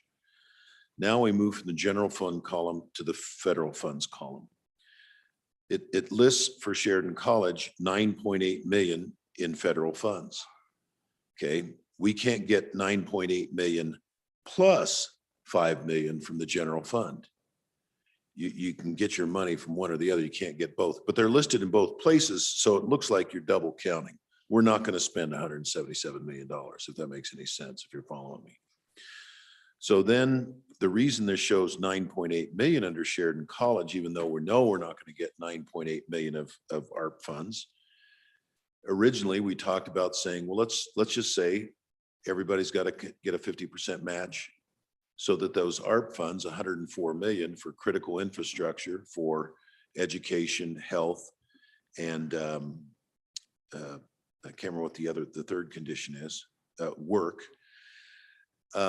Let's say that has to be 50-50 too, so that 104 million becomes 208. Now we get to the kicker that the chairman was talking about. There are some community college districts, they have trouble rubbing two nickels together. They're not going to be able to come in with a one-to-one match. So historically, we've said, well, okay, we'll give you $5 for every one you raise. So we've just got general language in there. So we don't know what the final ratio is going to be, but I'll bet dollars to donuts. It's $1 of ARP funds for every dollar that you raise, except for very rare exceptions where they just don't have they can't raise the money. So no matter what happens, in the end, Sheridan College is going to have to raise 4.9 million to build a $9.8 million project. Whether some or all of that comes out of the general fund, or out of ARP, that project's never going to exceed that cost. It's just listed in both places because you have to have it listed as we're authorizing you go get federal funds, and we're authorizing, that you can compete to get it out of the general fund. But the project's never going to exceed that cost. So that's why it looks like there's been a run up. And in fact, there hasn't.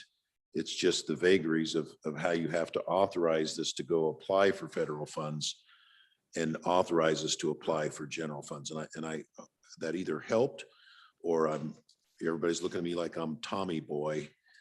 For those that have seen Tommy Boy, and everything just went horribly wrong. Thank you. Senator Scott. Mr. President, I am concerned. I think I'm not getting my point across on these federal funds that are being authorized. And I see a whole bunch of shalls in this paragraph that the governor shall apply and shall require a certain ratio and whatnot. The problem I've seen in the past was the federal funds came with a bunch of boilerplate conditions. And the particular project I saw, I don't remember the exact figures, but they were eligible to get 20 or 30% federal funds. And if they accepted the federal funds, they would raise the cost of the project by a good deal more than they were getting from the federal government. Those federal requirements can be very expensive.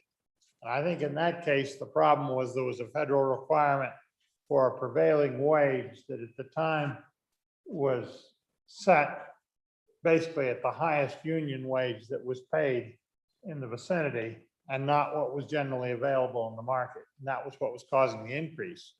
And they had to persuade the authorities, no, we'd be better off if we did not accept the federal funds. And what I'm trying to do is ensure that that possibility is there at the end of this application process, if that proves to be the case. And I don't know what the current federal requirements are, but they could be quite onerous and quite expensive. And that's what I'm trying to be sure that there is an ability to to turn the federal funds down if they prove to be more expensive than they're worth.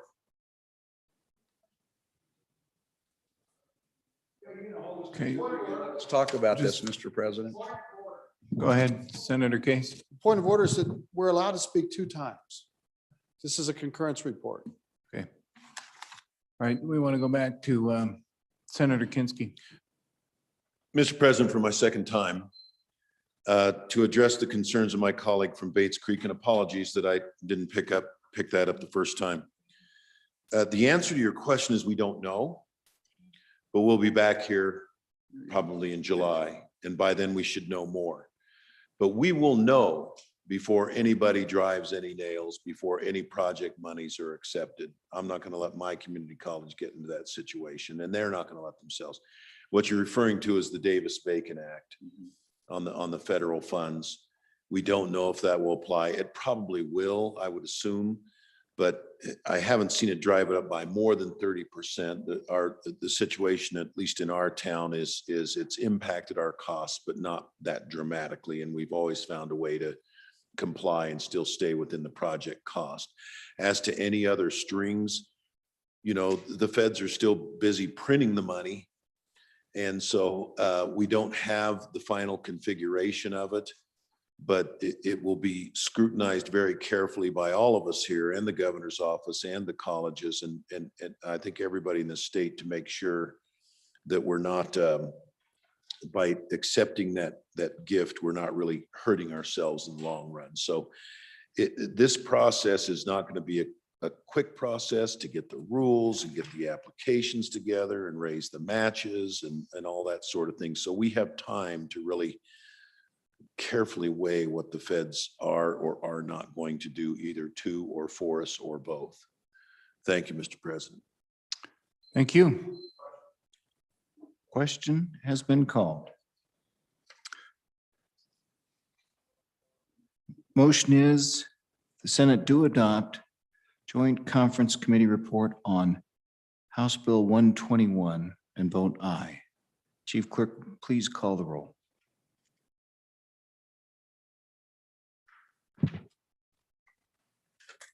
House Bill 121, Joint Conference Committee Number 1, roll call. Anderson? Aye. Baldwin? Aye. Beitman? Aye. Boner? Aye. Bouchard? No. Case? No. Cooper? Aye. Driscoll? Aye. Ellis? Aye. French? No. Furphy? Aye. Guru? Aye. Hicks? Aye. Hutchings? Aye. James? No. Kinsky? Aye. Kolb? Aye. Cost? Aye. Landon? Aye. McEwen? Aye. Nethercott? Aye. Pappas? Aye. Perkins? Aye. Rothfuss? Aye. Salazar? Aye. Schuler? Aye. Scott? No. Steinmetz? Aye. Wasserberger?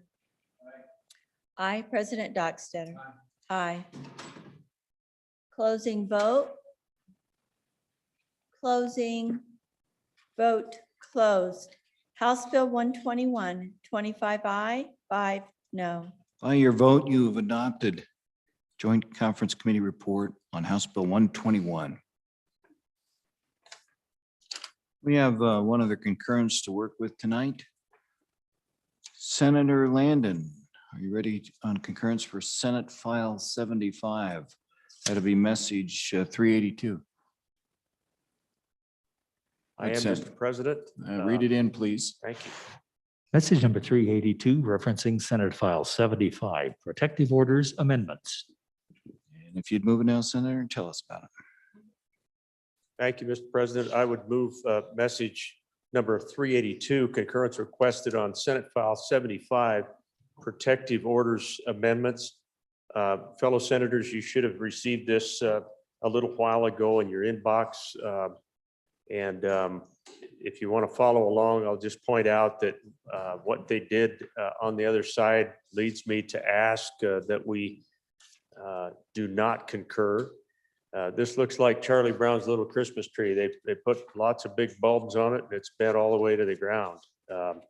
So I think we need to go down and talk to them about this. You might remember this protective orders bill is one that came out of the Senate 30-0.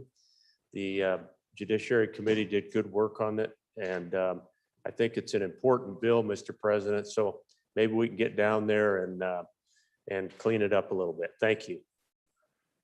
Thank you. The motion is the Senate do not concur on Senate File 75. Chief Clerk, call the roll. Please, Senator Scott. Point of order is, Oh, discussion. Sorry, go ahead. Mr. President, is the motion that we do not concur or the motion that we do concur and asking us to vote no, which is the normal way we Okay, have correction, yes. Motion is that we do concur and vote no.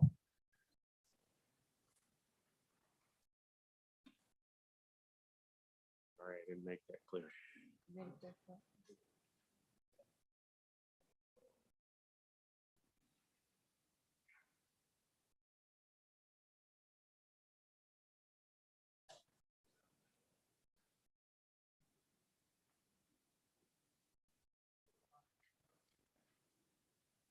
Chief Clerk, call the roll. Concurrence request for Senate File 75 roll call. Anderson? No. No. Baldwin? No. Whitman? No. Boner? No. Bouchard? No. Case? No. No. Cooper? No. Driscoll? No. Ellis? No. French? No. Murphy? No. Guru? No. Hicks? No. Hutchings? No. James? No. Kinsky?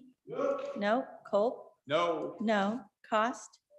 No. Landon? No. No. McCune? No. Nethercott? No. Pappas? No. Perkins? No. Rothfuss? No. Salazar? No. Schuler? No. Scott? No. No. Steinmetz? No. Wasserberger? No. President Dockstader? No. No. Closing vote? Closing vote closed. Senate File 75, 30, no. Your vote. You voted not to concur on Senate File 75. Conferees will be appointed in the morning. We'll consult with the good senator in the meantime. Okay. Mr. Majority Floor Leader. Clears the desk. Move we stand adjourned until 9:30 a.m. Friday, April 2. Not a joke. Okay. 9:30? Will you say that 9:30? Okay, Senator Scott, announcements. Mr. President, your committee number 4 education will meet with our counterparts in the House tomorrow morning at 8 a.m. in room W006 down in the tunnel to the Herschler building. Purpose of the meeting, discuss interim topics. Senator Boner. Mr. President, the Joint Ag Committee will be meeting immediately, so Ag Committee members, let's just go ahead and leave after this.